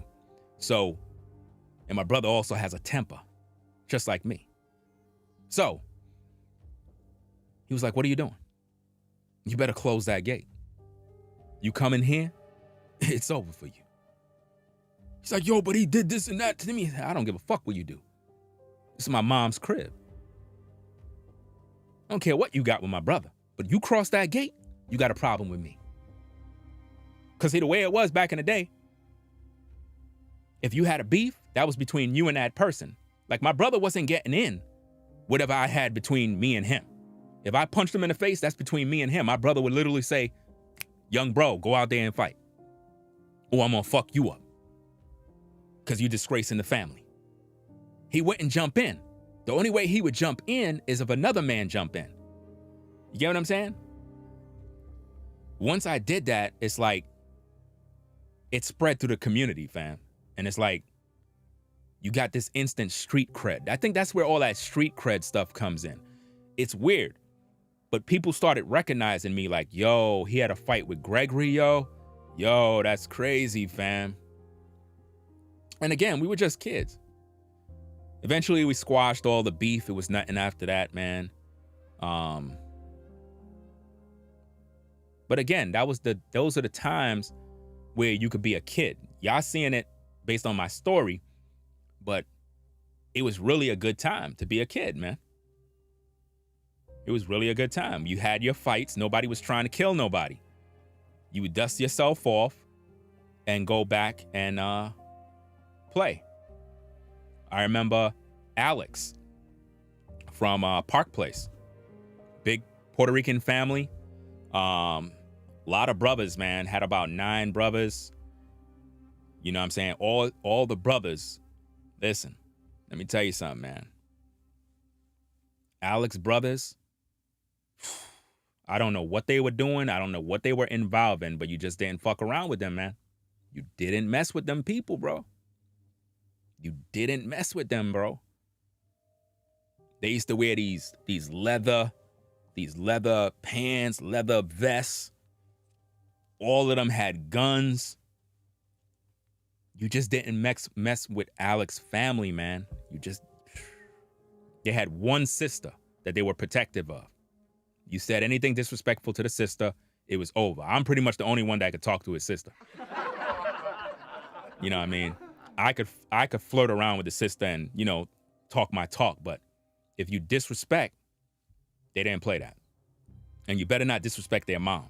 I remember when his pops died in the house when we were all there. That was a sad day. You know what I mean? When his pops died, I think he had a stroke and he died in the apartment. And we were all there as kids, man. We saw everything, fam. I was like, man, it was a sad day for Alex though, man. You know what I mean? Alex was my elder brother's friend. I remember I had a fight with Alex and I punched him in the face. And You know what I'm saying? I literally just ran out of the damn house once that happened. I remember I ran out the house. Now, Alex was this skinny Puerto Rican dude, and I don't know what happened, bro. I don't know what happened. I don't know. Maybe there's something in Puerto Rican blood, but Alex was this skinny dude, skinny Puerto Rican kid. He started lifting weights. This dude turned into the Incredible Hulk. No cap. No cap, bro. This dude was a skinny kid. Next minute, he's like this. Everybody was like, yo, I ain't messing around with Alex, bro. Hey, yo, Alex, man. Hey, Papi, man, I ain't try to play with you, man. I try tell her, man. She no listen to me, Papi. I try tell her. Hey, hermano, ¿qué estás haciendo, Papi? Come to the counter and pay. Hey, ¿qué lo que, la pe? Guayana, man, ¿qué estás haciendo?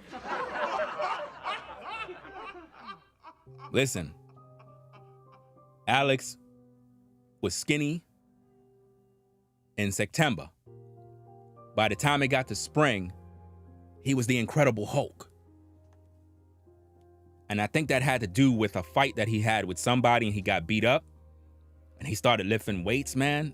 After that, it was a wrap. That's why I be telling you, brothers, hit the gym and do what you got to do. You know? It's crazy, man. Somebody said, hey, he nailed the voice over laughing out loud. I guess I'm having story time right now, fam. People enjoying these stories. You know? But yeah, man, that was a time back then. Park Place was a dangerous block. I remember another story regarding Alex is, this is a true story, no cap. True story. We was at his crib and his brother left his gun in the top bureau drawer. And he took the gun out and, you know, he was playing around with the gun. He was like, yo, man, let's go outside and start, you know, busting the gun. It got blanks in it. It's safe. I was like, you sure? He was like, yeah. So we went outside. You know what I mean? I didn't want to touch the gun. I didn't want, you know, I knew that was his brothers. I didn't want to get in no trouble. Like I said, Alex brothers, I don't know what kind of gang they were in. They were in some sort of gang, and I didn't even ask what they did. Them guys were just not the guys to fuck around with. I can see it in their eyes. See, it's one thing about when you're in these streets, you can look a man in the eyes and you can see that he been some places, he done some things just by looking into his eyes, fam. And his brothers was those guys. You just didn't mess with them, right? And he had 9 brothers, man. Imagine you got 9 brothers. Who would mess around with you? You got 9 brothers. 9 brothers? Man. So Alex is outside with the gun, you know what I'm saying? And he pointed at me. And I'm like, yo, stop playing, bro. Stop playing, fam. He's like, it ain't nothing. It's blanks in it, fam. It's like, nah, man, don't play like that, yo. He's pointing the gun. I'm like, I'm moving his hand as he's doing it. I'm like, yo, stop playing, yo, chill, yo. You playing too much. Everybody laughing and giggling and whatnot. So he go to pull the trigger. And when he go to pull the trigger, the gun is pointing right at my face, bro. His brother out of nowhere. I don't know where his brother came from. I don't know what happened. His brother came, took his hand and lifted up with the gun like this, and it went off. Whoa! Gun didn't have no blanks, bro. Gun had real bullets. His brother beat the shit out of him. See what I'm saying? His brother beat the shit out of him, bro. He could have took me out that day. He didn't know. So it's not like, you know what I mean? It's not like he know what went down, but his brother whooped his ass, and I saw my life flash before my eyes. And he was all apologetic. He was like, yo, man, yo, I didn't know, bro. Yo, I didn't know, fam. Yo, I'm sorry, man. Yo, man. You know what I mean? Crazy stuff, man. That's crazy. That's why you shouldn't be playing around with guns, man. Especially having a gun in the house and it's where your kids can find it. Nah, you can't do that, fam. If you own a gun, you need to put that in a place where it's safe. You know what I mean? Safe, as well as a place where you can get it and retrieve it if need be.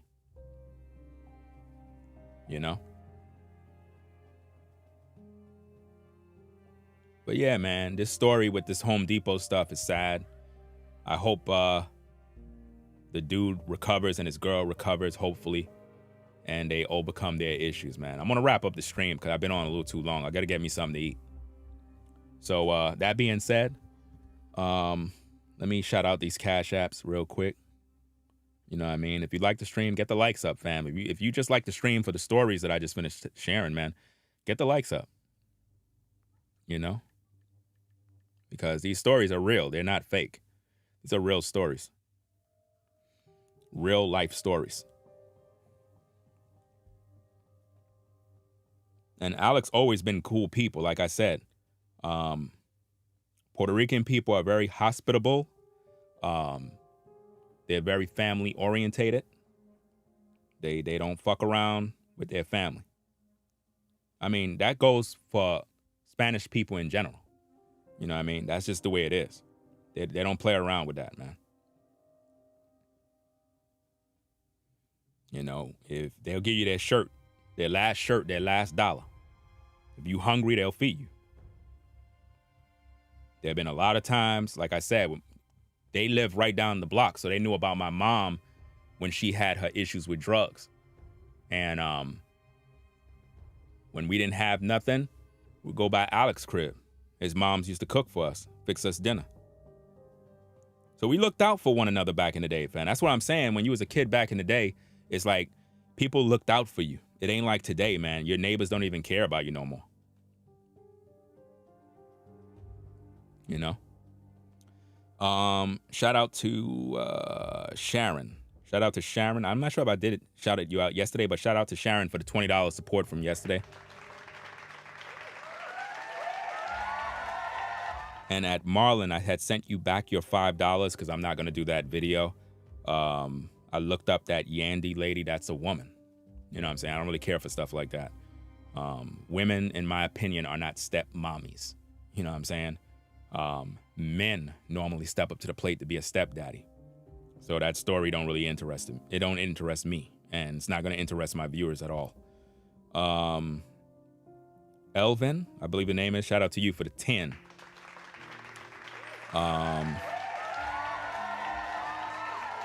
Nasha, I believe the name is Nasha. Nasha for the 10. Rollo. Shout out to Rollo. That's Floridine Rollo Regular Talk. Shout out to him. Make sure you subscribe to his channel to support the brother. Shout out to him for the 1068. Now notice this. People have a problem with me because I said I'm not shouting out super chats. They have a problem. But notice I'm shouting out the Cash Apps. See, that I'll do because you're hitting the Cash App. And I can do that after the stream. But while I'm doing the stream, I don't want to keep doing that because it's interrupting the stream, reading super chats and all of that stuff. And if you know about the situation that happened yesterday, where somebody was getting in their feelings because I didn't read their super chat, they felt entitled. You know, that's why I'm not doing that no more. But if you hit the Cash App, I will acknowledge your support. You know what I mean? And once I get it sorted where we are able to figure out how to get Cash App linked to the live stream, you're going to be able to see your name pop up on the stream. You know what I'm saying? I know Angry Man, he pretty much have his setup where when you donate, you can see it on the screen. I don't know how to do that stuff, to be honest with you. But I saw a couple of other guys. I believe, what's the other guy? No Captivity TV. I think he has his own setup. I'm not sure if he have his own setup the same way. A lot of guys, they have it set up. I don't know how to do that. I haven't figured it out yet. But once I do, you'll be able to see your support on the screen. Also, when people super chat, they'll be able to see it on the screen too. I'll try to figure it out one of these days. You know what I'm saying? I'm pretty sure it's not hard to do at all. Shout out to Knock, I believe the name is. NOCH for the $3 support. Solomon for the $1.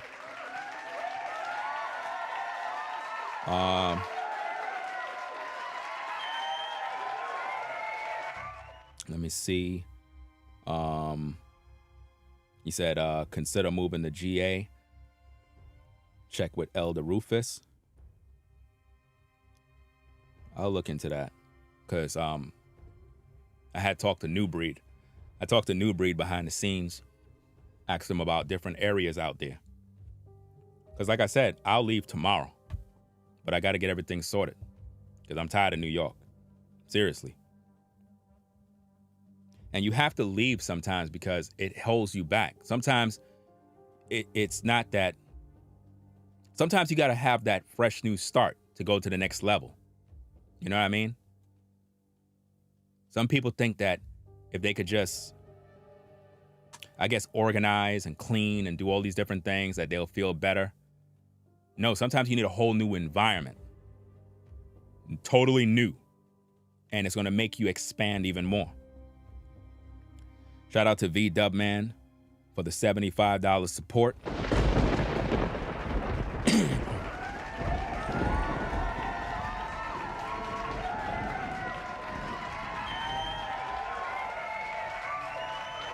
Shout out to Michael for the $10 support.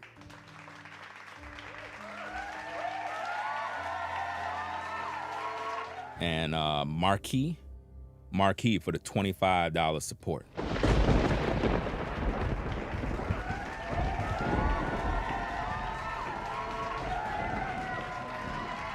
And again, make sure y'all support the New York Dads channel. You know what I'm saying? Let's help that brother's channel to grow. He really do what he do for the love, not for the views and the click and whatnot. Even though his platform is it's a business at the end of the day, but he do what he do for the love of shoes. You know what I mean? And like I said, support people that actually care about the community. You know what I mean? Everybody's welcome on his platform. White, black, Asian, doesn't matter who you are. If you're into kicks, shoes, you go over there and you hang out with the guys.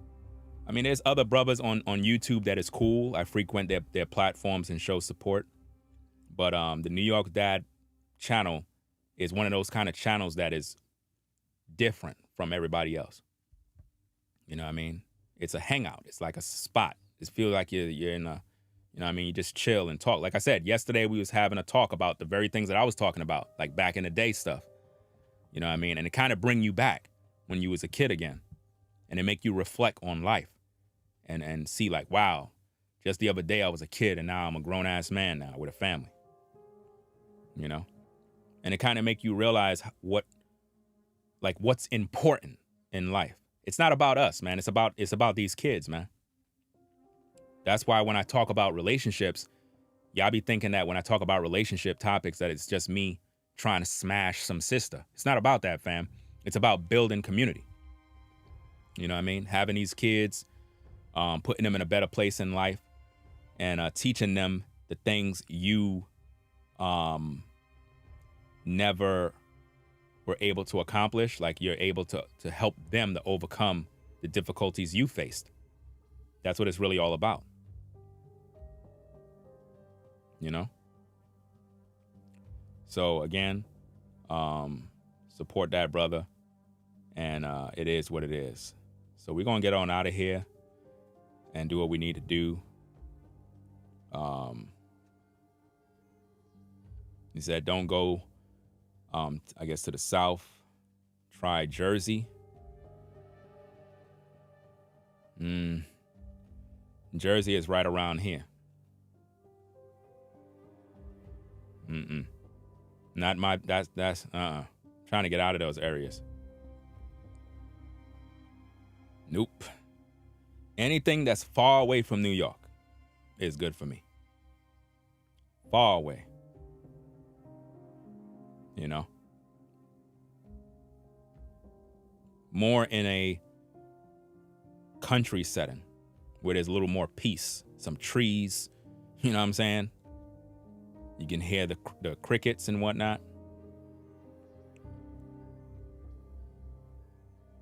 Like I said, New York is cool for business, for people that's trying to get money. If you're single and you got a nice apartment. Because getting a house in New York is like, it's going to be expensive. Very expensive. And half of the times, you're not going to get something that you really like. You know what I mean? Some of these houses ain't even worth paying for. You get a house, man, have it built from scratch. You know what I mean? Built from the bottom up. That way you can move in with your family and do what you got to do.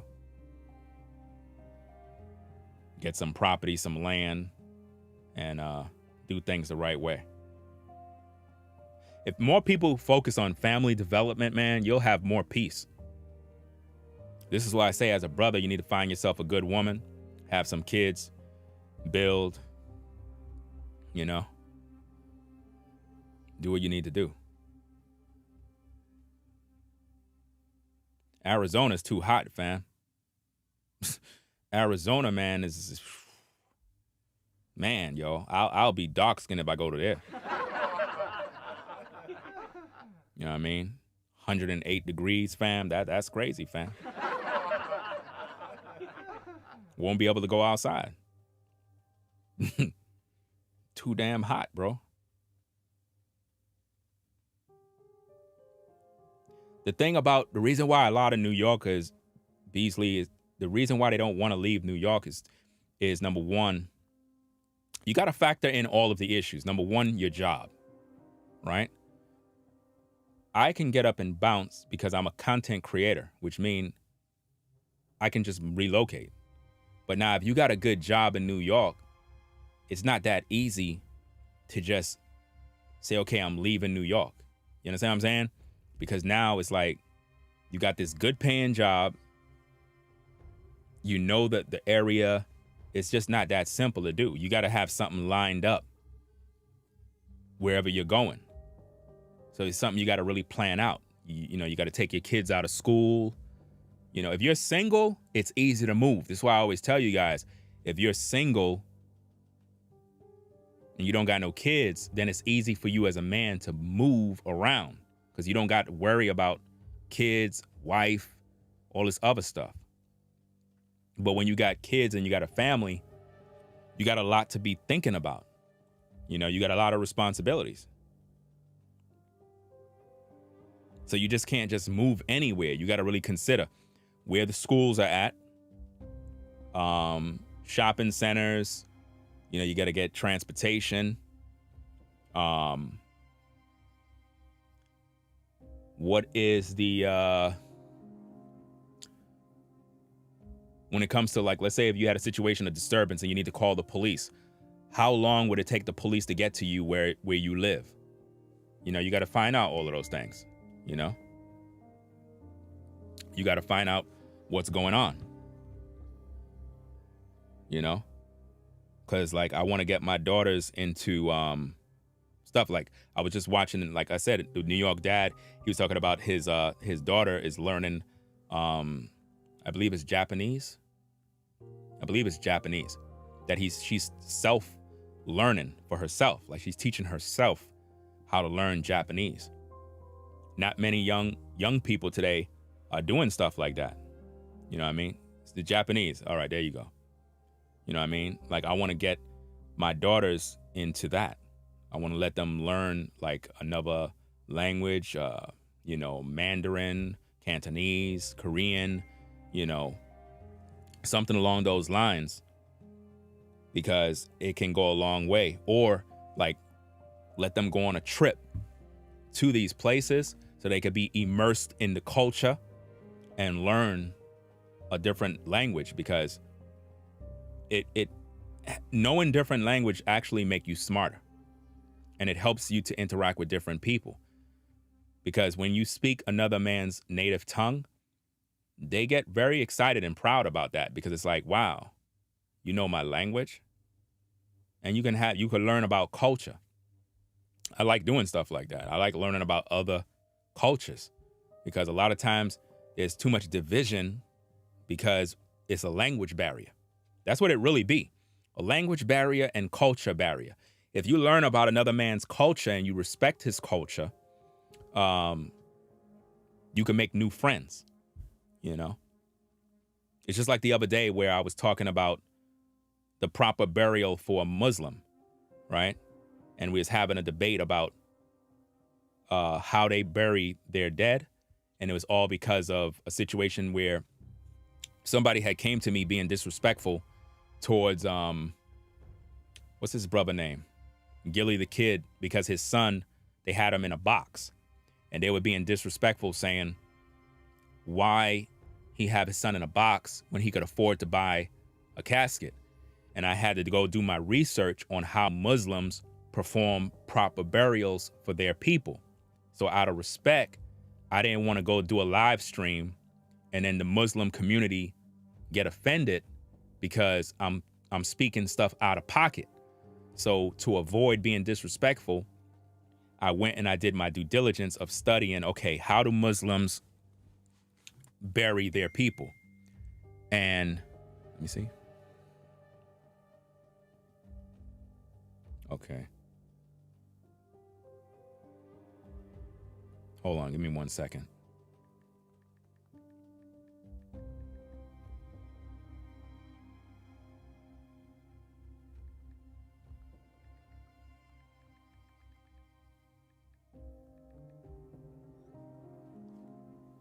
Yeah, so I had to go do my research about it. And in the process of me learning, I found out that the box that his son was in was not because he couldn't afford a casket. That is how they transport the body. That's how they transport the body to the burial site. You understand? And we went into details, thorough details on how people that practice Islam go through the process of taking care of the dead by cleaning the body, prepping the body, saying prayers, various other things based on their faith. And we did a whole live stream about it, breaking it down with all the footage and everything. And what it taught the audience is this is how they do what they do. And you wouldn't believe how many people that are Muslims hit me up behind the scenes and was like, hey, thanks, bro, for the way you broke down that video.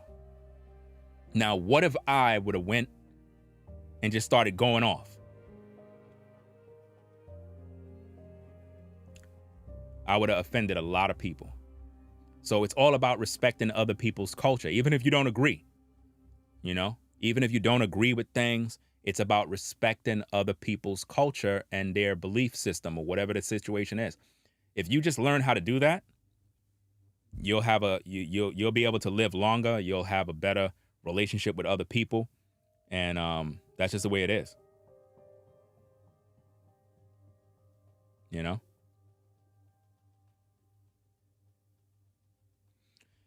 If you want to learn Spanish, just take a trip. Go to Panama.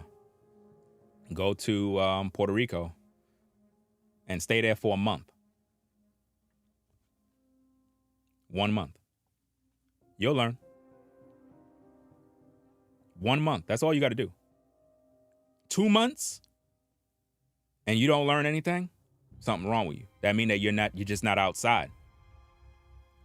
If you go to any of those places and you stay there for 2 months, a month to 2, I guarantee you that you will learn.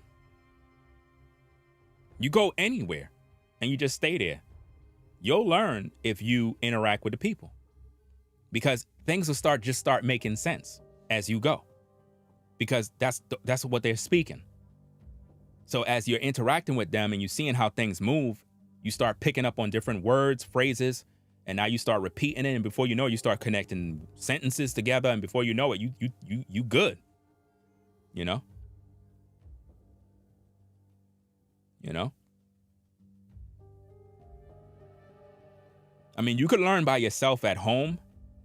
They have like different apps and different things, but the way you learn is you have to interact with people that actually speak Spanish. You have to immerse yourself. This is why the brother, let me see if I can pull it up.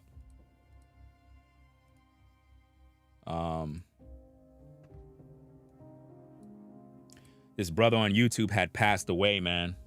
Good brother. You know? Very good brother, man. Sad situation that he passed away. Let me get his channel in case you want to see his videos. Let me see. This brother here.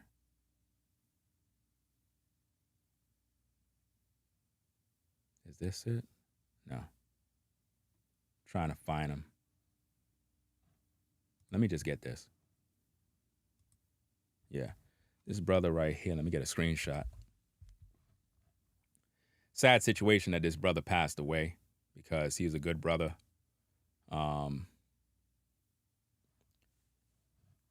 I wish that it never happened. You know what I'm saying? That this even happened to him.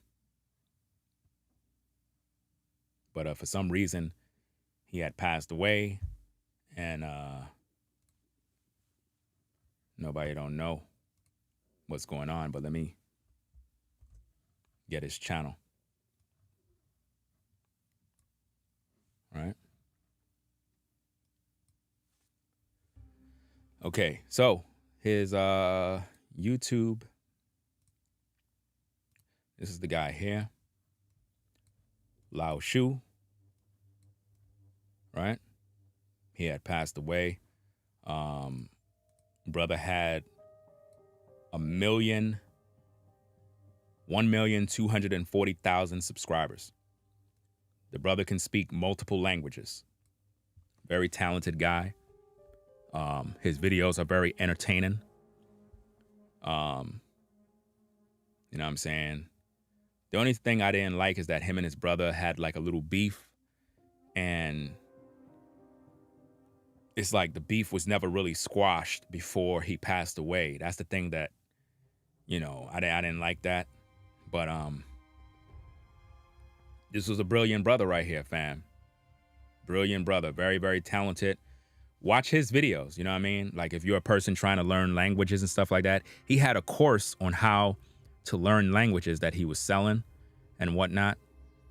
And it's messed up, man.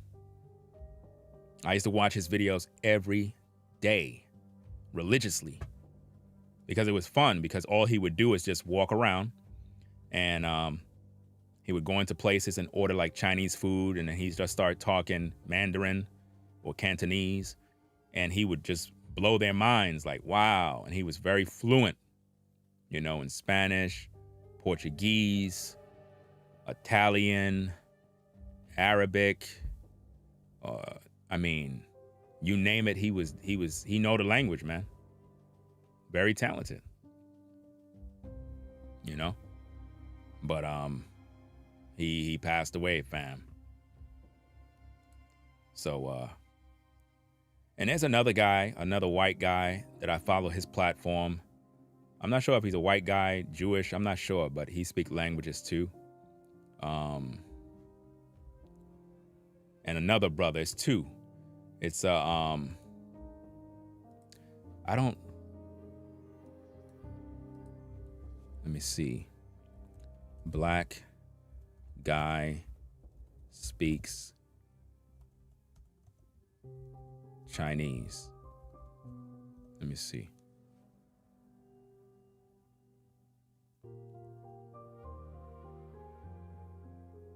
I don't see him. Oh, here you go.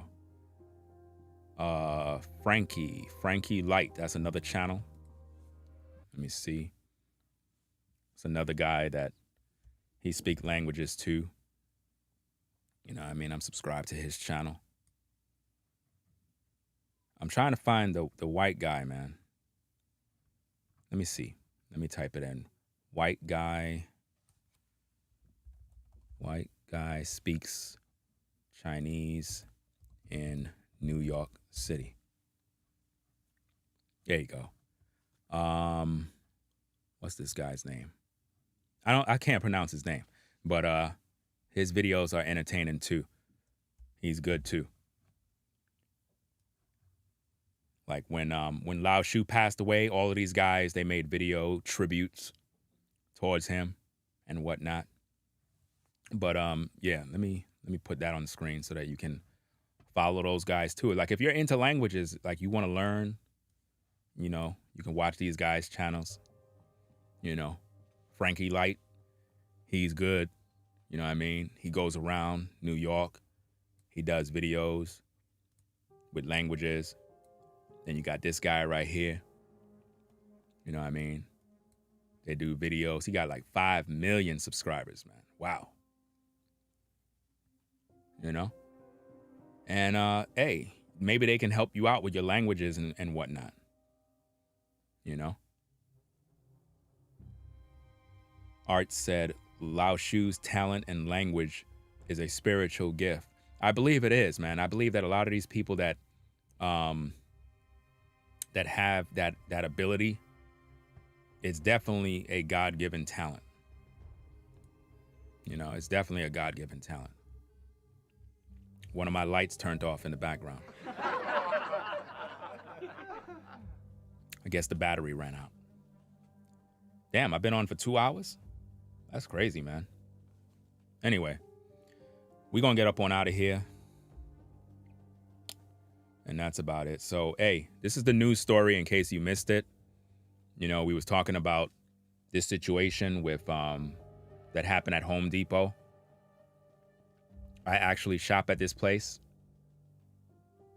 And brother and his woman got shot. Hopefully, I hope she make it through. You know? I hope she make it through. I hope they find the guy and put him in prison. You know? But it's messed up. So in case you're viewing and you didn't see this part, you know, I'm going to play it. Then we're going to wrap up the stream. And we'll be back. I'm going to get something to eat and I'm coming right back. Right? So I'm going to play this one more time. And I'm going to go grab me something to eat. And then I'm going to come back with more shows. Right? You got innocent people walking around, and for people to get shot like that is crazy. An afternoon shooting that left a 26-year-old woman in critical condition and a 35-year-old man injured sent shockwaves through Bed-Stuy Saturday, causing Brooklynites to fear for their safety. You can look right there and still see the car with the bullet holes. I think it's crazy that this even happened today. And if you look, it's a park across the street. You know, a lot of kids be in that park early morning. So I just think it's real crazy because, God forbid, you know, bullets don't have no names. This could have hit people over here. Witnesses say a dispute that started at Home Depot on Nostrand Avenue ended at the corner of Myrtle Avenue with bullet holes in the door of this white Honda. Investigators say the man was shot in his knee and is in stable condition at a nearby hospital, while the woman is fighting to stay alive. She suffered a gunshot wound to the head. He came out of the car. He was shot in his leg and in his back. And the girl was in the passenger seat. She was slumped back. And her hands and her legs was moving a little. A man who lives nearby but did not want to give his name says he saw the Honda driving the wrong way down this one-way street. So I get out my car and I walked down there and I saw her in the car and, you know, she laying there. It's sad the way she was laying there, you know, blood in her head and blood on the side of the door and everything. And he came out the car. And he told when the cops came, he said he got shot too. You know, right now it's not clear if the shooting happened in the parking lot of Home Depot or in the street after they exited the parking lot. Police say they have not yet made any arrests in connection to the incident and that the investigation is ongoing. Live in Bed-Stuy, Janae Caldwell, Pix 11 News. Sad story, fam. Sad story. And also, again, fam, make sure you subscribe to the New York Dad's channel. That's his channel right there. You know what I mean? Make sure you support his channel. For all sneaker-related topics. You know what I mean? Kicks, shoes, just talking about life and different issues. You know? They'll take care of you over there. You'll get the insides, information about what's dropping. secret inside information on how to cop different things. It's sort of like a channel where it's like more like a hangout, like a barbershop. You just go there and you talk kicks. You know what I mean? And he's very famous for saying, let's go. I see a lot of people stealing your talking points, New York Dad. They definitely stealing your phrase, man. He'd be like, let's go. I'd be laughing all the time. Yo, no cap, fam. No cap, yo. Anytime there's a drop, right? My wife would be like, yo, where the guy that says, let's go? I'd be like, hold on, let me go to his channel real quick. And I go tune in, and there he go. He's live, fam. There you go. And he'd be like, let's go! Let's go! Yo, you got to see it for yourself, fam. You got to see it for yourself. It's funny as hell, man. But that's his talking point. You know what I'm saying? You got to put that on the soundboard, fam. Anytime you just press that button, let's go. That people out here trying to steal your sound effect, man. He made up that let's go stuff, fam. I used to listen, you know how long I've been watching your channel, bro? I've been watching your channel for a minute, man. In the clouds. I've been watching your channel for a minute. I would go there literally just to hear let's go. Because it was like, and this is no kidding, man, no cap. I would go there because like there'll be a drop that's gonna drop on the sneaker app. And I need some encouragement, fam. And I would go to his platform and he'll be like, hey guys, don't worry about it. You know what I'm saying? We all take L's every now and then, but you're gonna get it. Don't worry about it. You know what I'm saying? Just hold the line, you know, just keep the faith. You know what I mean? All right, guys, we got about 5 minutes on the clock. Let's get ready. This is it. Hey, good luck to everybody. I would literally go there just for that, bro. Seriously, no cap. You know? Hold on a second. Let me see. Let me see what happened here. Let me see. Okay.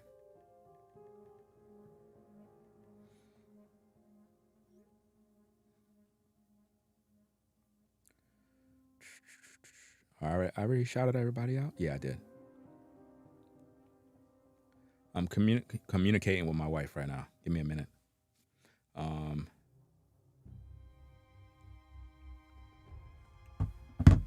right.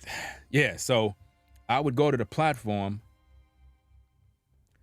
just to get the encouragement so that I can have a little more faith when the drops are happening. So while everything's pending on the sneaker app, he'll be like, anybody hit? Let's see those W's. Let's see those W's. You know what I'm saying? And, you know, if I don't have his channel on while the drop is happening, my wife would always remind me. She'll be like, is Let's Go on? Like, because she ain't know his name. So she'll just say, let's go. Is Let's Go on? And she'd be like, wait, put it on. I want to hear him say, let's go. So I would put it on and he'll be like, let's go. Let's go. There was one time he had hit on a particular shoe and he was like, let's go. Let's go. He was going crazy with it, right? And we was laughing like crazy, fam. Because when you think about it, let's go fits when you hit on a shoe.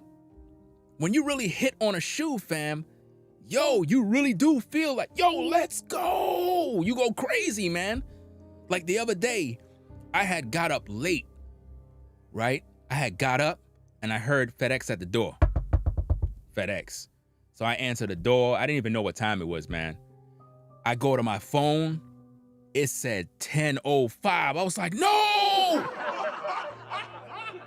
Because they had just dropped these dunk lows, right? These dunk lows that I wanted to cop. I was like, I know I missed out on them, fam. I go to the sneaker app. I'm like, going crazy.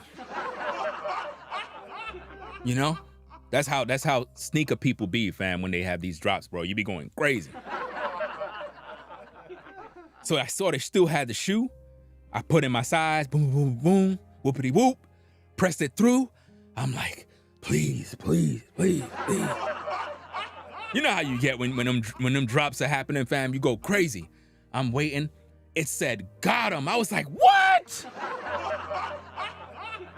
Got him. I was like, let's go. Let's go. Yo, I was going crazy. Yo, I was going crazy. I was like, let's go. And I was like, wow, I'm getting this thing from Sneaker Dad, bro.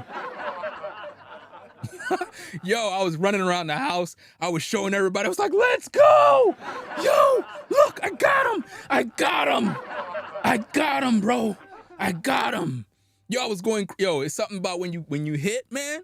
Yo, it's the greatest feeling in the world, bro. When you hit. And that's how it be, man. You know what I mean? I remember camping out for shoes, fam. I remember I was camping out for them, what was them shoes, man? The denim 4s, fam. Camping out, fam. Yo, all night in the cold. Yo, it was cold that night. It was cold, bro. Cold. Everybody had their chairs and whatnot, man. Where the hell that was, man? That was in Soho? I think it was Soho. The Soho store, I believe it was. Yo, that's crazy, man. Let me see. He said, that's why I do this, to see the joy it brings to everyone. I love it, man. Yeah, definitely, man. So again, man, salute to New York Dad, fam. I'm gonna get up on out of here, man. Gotta get me something to eat. I'm starving, fam. I'm gonna come back. I gotta talk about some more topics, more issues. So I hope everybody enjoyed the stream and whatnot. Be sure to click the like button if you haven't already. Oh, snap. Did I send? Hold on, wait a minute. I think I did. I did? Wait. Oh, okay. Yeah, I did.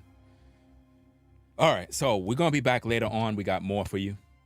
I said I was going to have like a little marathon or something like that, so this is the beginning.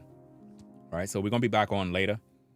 And again, if you're joining in the streams, we shout out Cash Apps, right? We shout out the Cash Apps. So if you post a super chat, I'm not shouting nobody out for super chats. If I choose to read your comment, then it's my choice. If I choose to. But I'm not doing that no more, right? Make sure you look at my previous video so you can learn why, right? But if you hit the Cash App, I will definitely read out the Cash Apps at the end of the show to acknowledge all those people that support and rock with the platform, right? It would be preferable if you hit the Cash App, because when you hit the super chat, yeah, we see you. At the same time, there's an issue that happens where people feel like I'm not reading their super chat and they get upset and they get offended. So to avoid all of that, I'm not reading nobody's super chat. If you want a super chat, you can go ahead. Just know that I'm not reading it. I'm not shouting you out. I'm not acknowledging nothing. So if you get offended by that, that's your prerogative. I just made it very clear. If you hit the Cash App, I will shout you out. But if you're not going to do that, you know, I don't understand how could somebody get upset when I just said, if you hit the Cash App, I shout those out. The problem is a lot of times people like to be seen. You know what I mean? I don't care about being seen. Like I said, I supported different brothers on YouTube via Super Chat. And from now on, I'm just going to support them via Cash App. I don't have to be seen. You know what I'm saying? I'm supporting the person because I want to support the person. You don't even have to say nothing. You know what I mean? I don't care. Because I know I'm supporting you from the heart. I'm not looking for praises. I'm not looking for anything. If you want to shout me out and whatever, hey, you could do that. You know, I appreciate it. But I live by a certain set of principles, and I don't have to be seen. I don't have to be seen. Some people like to be seen that they did something because they're looking for something in return. You know, I don't like that. It makes me feel some type of way. I believe if you do something in secret, you get rewarded for it. You know, that's like going outside trying to feed the homeless and you got your camera with you, filming. Why are you filming the homeless man for? Why are you exploiting them? They already down and out. If I'm gonna give a homeless person some food, I don't need to record myself doing it and then posting it on YouTube and monetizing it. Fam, that's foul, bro. You disrespecting the homeless, bro. And I don't disrespect homeless people. I don't like that, fam. I don't like when people exploit homeless people. I get pissed off. I don't like seeing homeless people. I know what homelessness is like. You know what I mean? I don't got to go into details, but I know what that's like, fam. Those people suffering, bro. You don't disrespect those people. It's disrespectful to film a man when he's down, handing him a plate of food. And then you making him say thank you and all this other stuff. Fam, fuck that. Just give him the fucking food, bro. And stop doing that. Just give him the food. What are you doing? You helping the person or you want them to kiss your ass? You know? This is why I'm very passionate about what I do. Because I don't like when people taking advantage of people like that. They already down. If you're going to get them something, just give it to them and shut the fuck up and keep it moving, bro. We don't need no accolades and all this other extra stuff. Just give them the plate of food. Get them a few dollars if that's what you want to do. You know, preferably, I prefer you buy them the food. Because sometimes people take the money and they go get drugs or some booze or whatnot. I remember I had one particular homeless guy. He told me straight up. He said, hey, yo, young blood, could you help me get a beer? And I helped him get the beer. You know what I'm saying? At least he told me what he wanted, right? I helped him to get the beer. I went in the store and I bought him the damn beer. You know? Rather than him lying. You see what I mean? But yeah. I don't like people that be exploiting poor people, man. I get pissed off about that, man. I don't like that. I don't like that type of stuff, fam. I listen. There's a lot of homeless people that's out here in New York, fam, that are struggling and suffering. There's one particular guy, I see him every time, fam. I try to help out. And this dude been surviving, man. In the cold weather, surviving. And every time I see the brother, man, it's like I feel bad for him, bro. I really feel bad for him, man. I wish I could do a lot more, man. I really do, man. I don't like seeing that type of stuff, man. You know, some people just fell on hard times and they struggling. And people be looking down on homeless people like they trash, man. Those are people too. Those are people that just fell on a bad time. And it's just unfortunate, you know? Don't disrespect those people, man. Never disrespect the homeless, man. You never know. You never know, man. God could be testing you, man. God could be testing you, fam. You end up doing good for people. Just do it from the goodness of your heart. And God is going to bless you, you know? So that's about it, fam. Y'all take care. Have a blessed day. We're going to be back. I'm going to go grab something to eat. I'm going to come back with another show. We're going to talk more about the situation with Brick Lady. We're going to review some video footage from different women that had a lot of issues against black men. We're going to talk about that. We're going to also talk about that good sister that's being attacked on social media right now. I personally like the sister.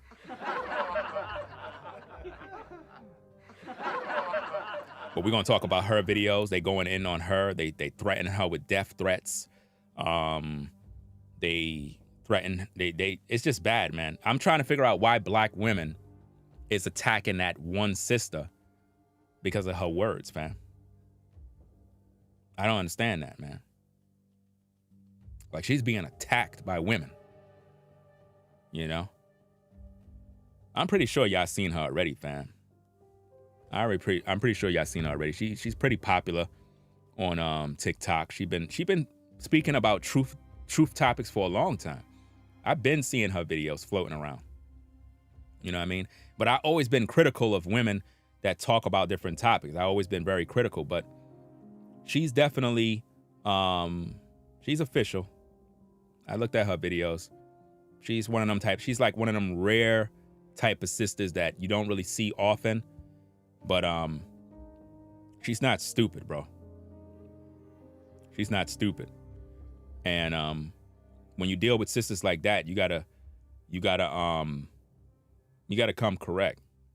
You know what I mean? Because they're not dumb. They're them type of sisters that they got brains, they smart, intelligent, and they're not falling for none of the bullshit. You can't run no game on those kind of women.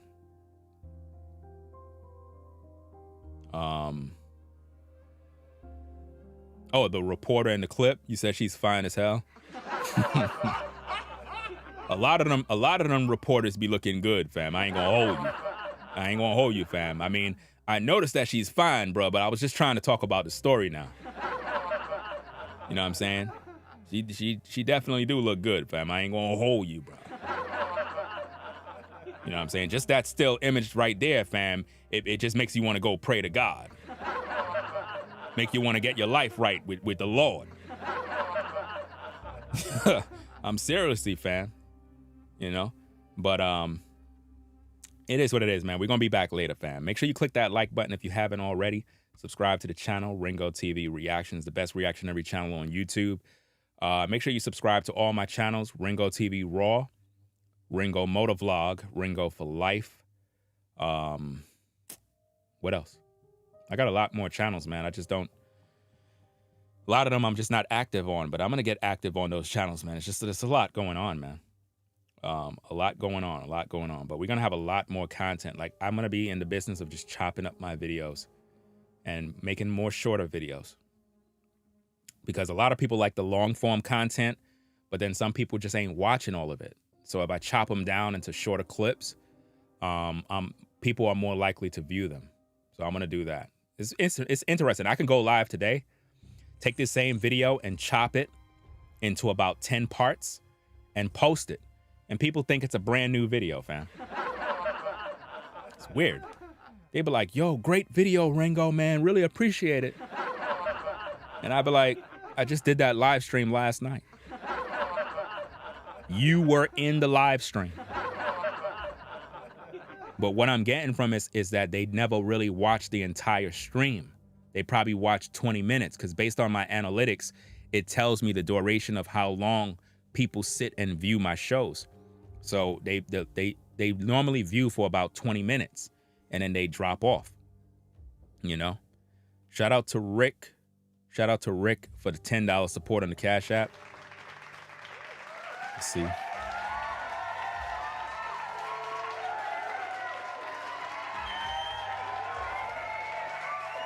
Yeah, shout out to Rick for the $10 support on the Cash App. So again, we're going to be back. We're going to talk about these topics. And hope everybody enjoyed this stream. I shared a lot. I shared a lot of stories and whatnot. So I'm going to chop up those videos as well, put them separately. And let me see. He says, I know what you mean. It's better to make videos than live streams. The practice that I find that is best is to do your live stream and then take the live stream and chop the live stream into regular videos.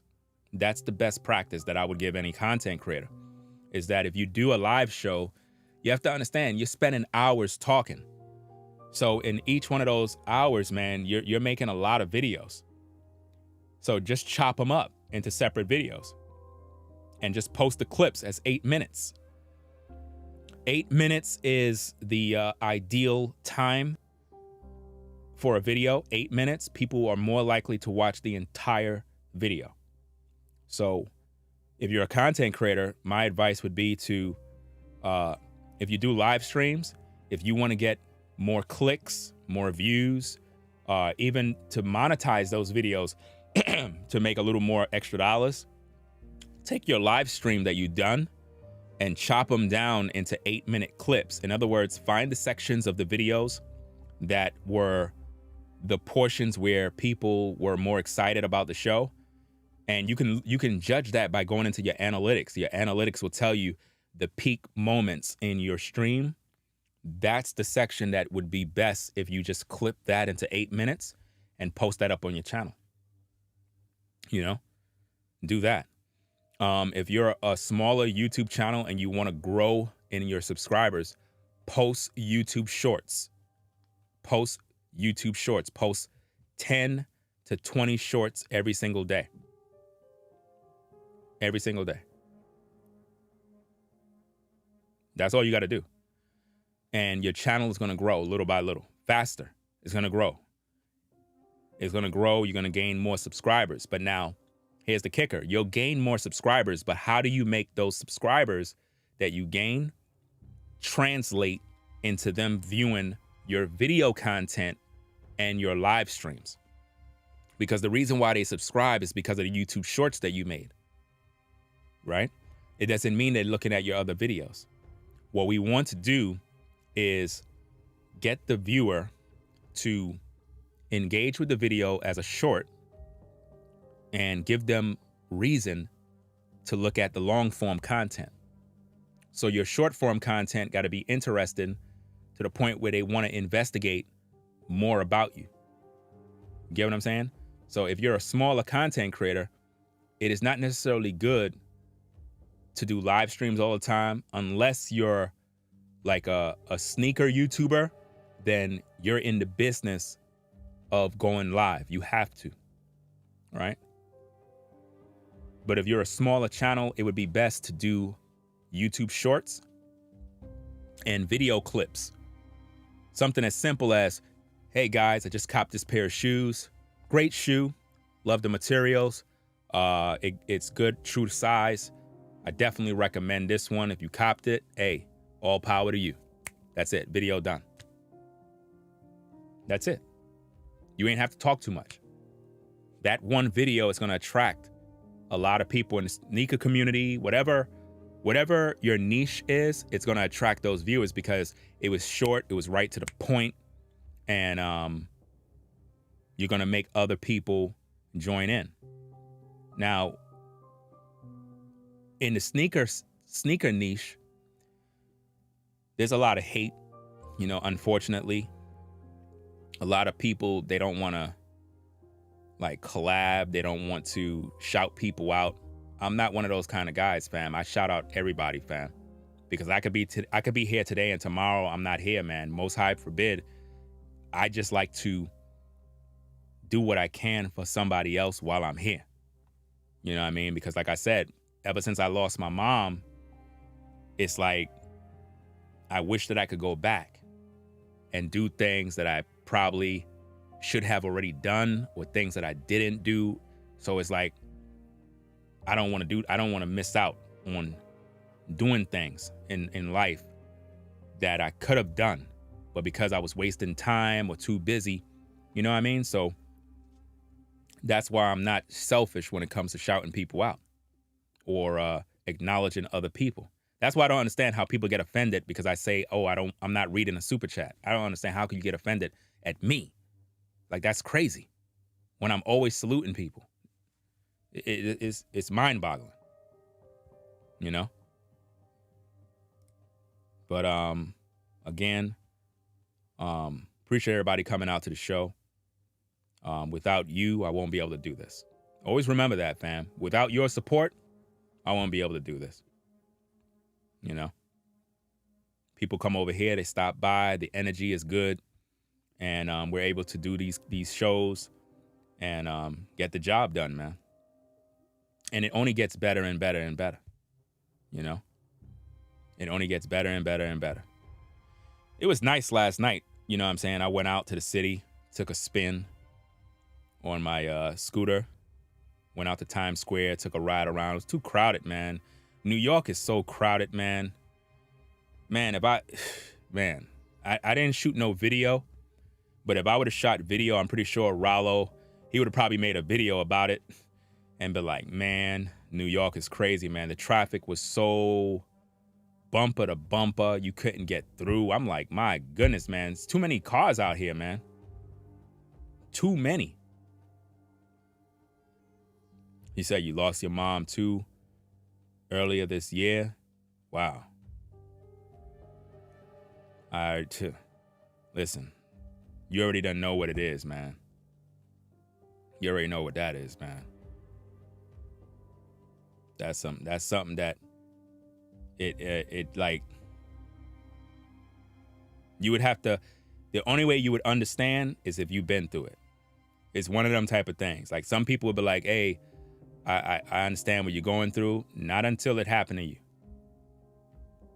That's the only time, because then you're going to really miss your parent. You're going to start to reminisce.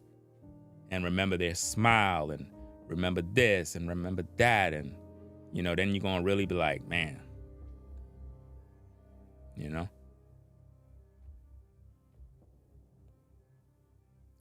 it's really wild, man. That's why I always say, call your mom, call your dad, tell them what's up. Don't get so caught up in your life, man. Especially if your folks are older, you know, they don't have much time. You know, it's always good to bring the kids around, let them see the grandparents and get some video. You know, even if it's not their birthday, you know what I'm saying? Get them a birthday cake. It's not, let's not even say birthday, just get a cake. This is a good idea I'm giving you guys. You could do this today. Set it up for your folks. Go to the bakery, a good bakery now, not no cheap cake. I don't believe in that, fam. Go to a good bakery, get a good cake, you know, and write on the cake, hey, dad, to dad, mom, and get some of the relatives in the family and have a little gathering, a celebration of life for the elderly in the family, your folks. And it has nothing to do with a birthday. It's just a celebration of life, giving them their flowers, letting them know, hey, we appreciate you. All of your accomplishments, the things you've done. We know you're in your elderly years. We just want to take this time to acknowledge your life. You know what I'm saying? Whether you whoop my ass as a kid, it doesn't really matter. I appreciate it. When I tell you, when you do stuff like that, fam, you're going to be blessed. You're going to be a blessed person, man. There's a lot of people, man, that they're blessed and they don't even know it. You know how many times the Most High came through for me when I didn't even deserve it? And I think it's because of things that I've done in the past for others. And it's like, it just worked out, man. Things worked out for me. And I'm like, I'm shaking my head because I'm like, I know I didn't deserve that, man. And that's how my mom was, fam. That's how my mom was, yo. There've been times, man, when things was rough, fam. And my mom would come through with groceries. Or she'd come through, hit me off with a few dollars. And out of the blue. And I used to be like, damn, yo. And she used to always come through, bro. Those are the things that I miss, man. Because now I could be doing things for her. You know what I'm saying? Like, I could be doing things for her now. And it's like she's not here. You know what I'm saying? I could be doing things for her now. And she always wanted a house. And I'm telling you, fam, if she was here right now, I would get her a house before me. That's how serious that is with me, man. She always wanted a house. I would deny myself and I would get my mom the house. I would get her the house. Because she deserved it. You know? So, hey, talk to your folks. If you got beef with your family members, you need to cut that shit out, fam. You got beef with your relatives, you need to stop that shit, bro. Beef with your brothers, your sisters, your cousins. Cut that shit out, fam. Life is too short for us to be beefing, and we supposed to be family. Cut all of that mess out, man. You know what I mean? Yeah, you got to grow up, man. Somebody owe you some bread. Look, I got family members that owe me money, fam. I got family members that owe me money. I don't care about the money no more, man. I don't care about the money no more. Sometimes you got to release people from the debt. Sometimes you got to forgive the debt. Release them. And just let them be. You know, it's not worth it, fam. So, hey, I'm going to go grab something to eat. Like I said, I'm going to be back. And we're going to talk about more topics. So, hey, y'all stay safe out there. Keep the Most High first. You know, be thankful. Those of you who don't follow the Bible, you don't believe in none of that stuff, whatever the case is, be thankful, fam. Be thankful. Get up in the morning. Thank God for another day, man. I mean, what's so hard about that? Be thankful for your family. That's not being religious. You know, just tell the Most High, like, hey, Most High, thank you for my family. Thank you for the health. Thank you that we have food on the table, a roof over our head.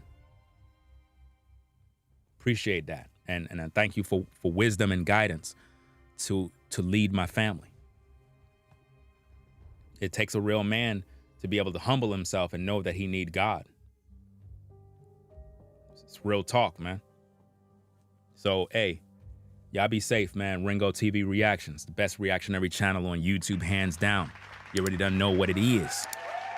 Peace and blessings to the mods in the building. Tracy, salute. Let's see who else we got in here. I think we had V-Dub in here. I'm not sure if I seen him in here, but I think we did. But again, appreciate everybody out there that support the work that we do here. Rush says dope content, keep shining, King. Salute. And notice that notice how I'm reading some of these people's super chats. That's at my discretion, fam. I don't owe nobody that. I do that out of love. You know what I mean? So it is what it is, fam. Y'all take care. I'll catch you in the next stream. Ringo TV Reactions. I'm out. Peace. If you like our content, consider supporting via Cash App at $Ringo TV Raw. Become a patron on patreon.com for exclusive video content not shown on YouTube. You could also support through PayPal at paypal.me/Ringo TV Raw. Subscribe to our YouTube channel and click the bell to be notified of new content. Follow me on Instagram at Ringo TV Raw. This is Ringo TV Reactions, the only channel on YouTube bringing you the truth, 100% raw and uncut. I'm out. Peace.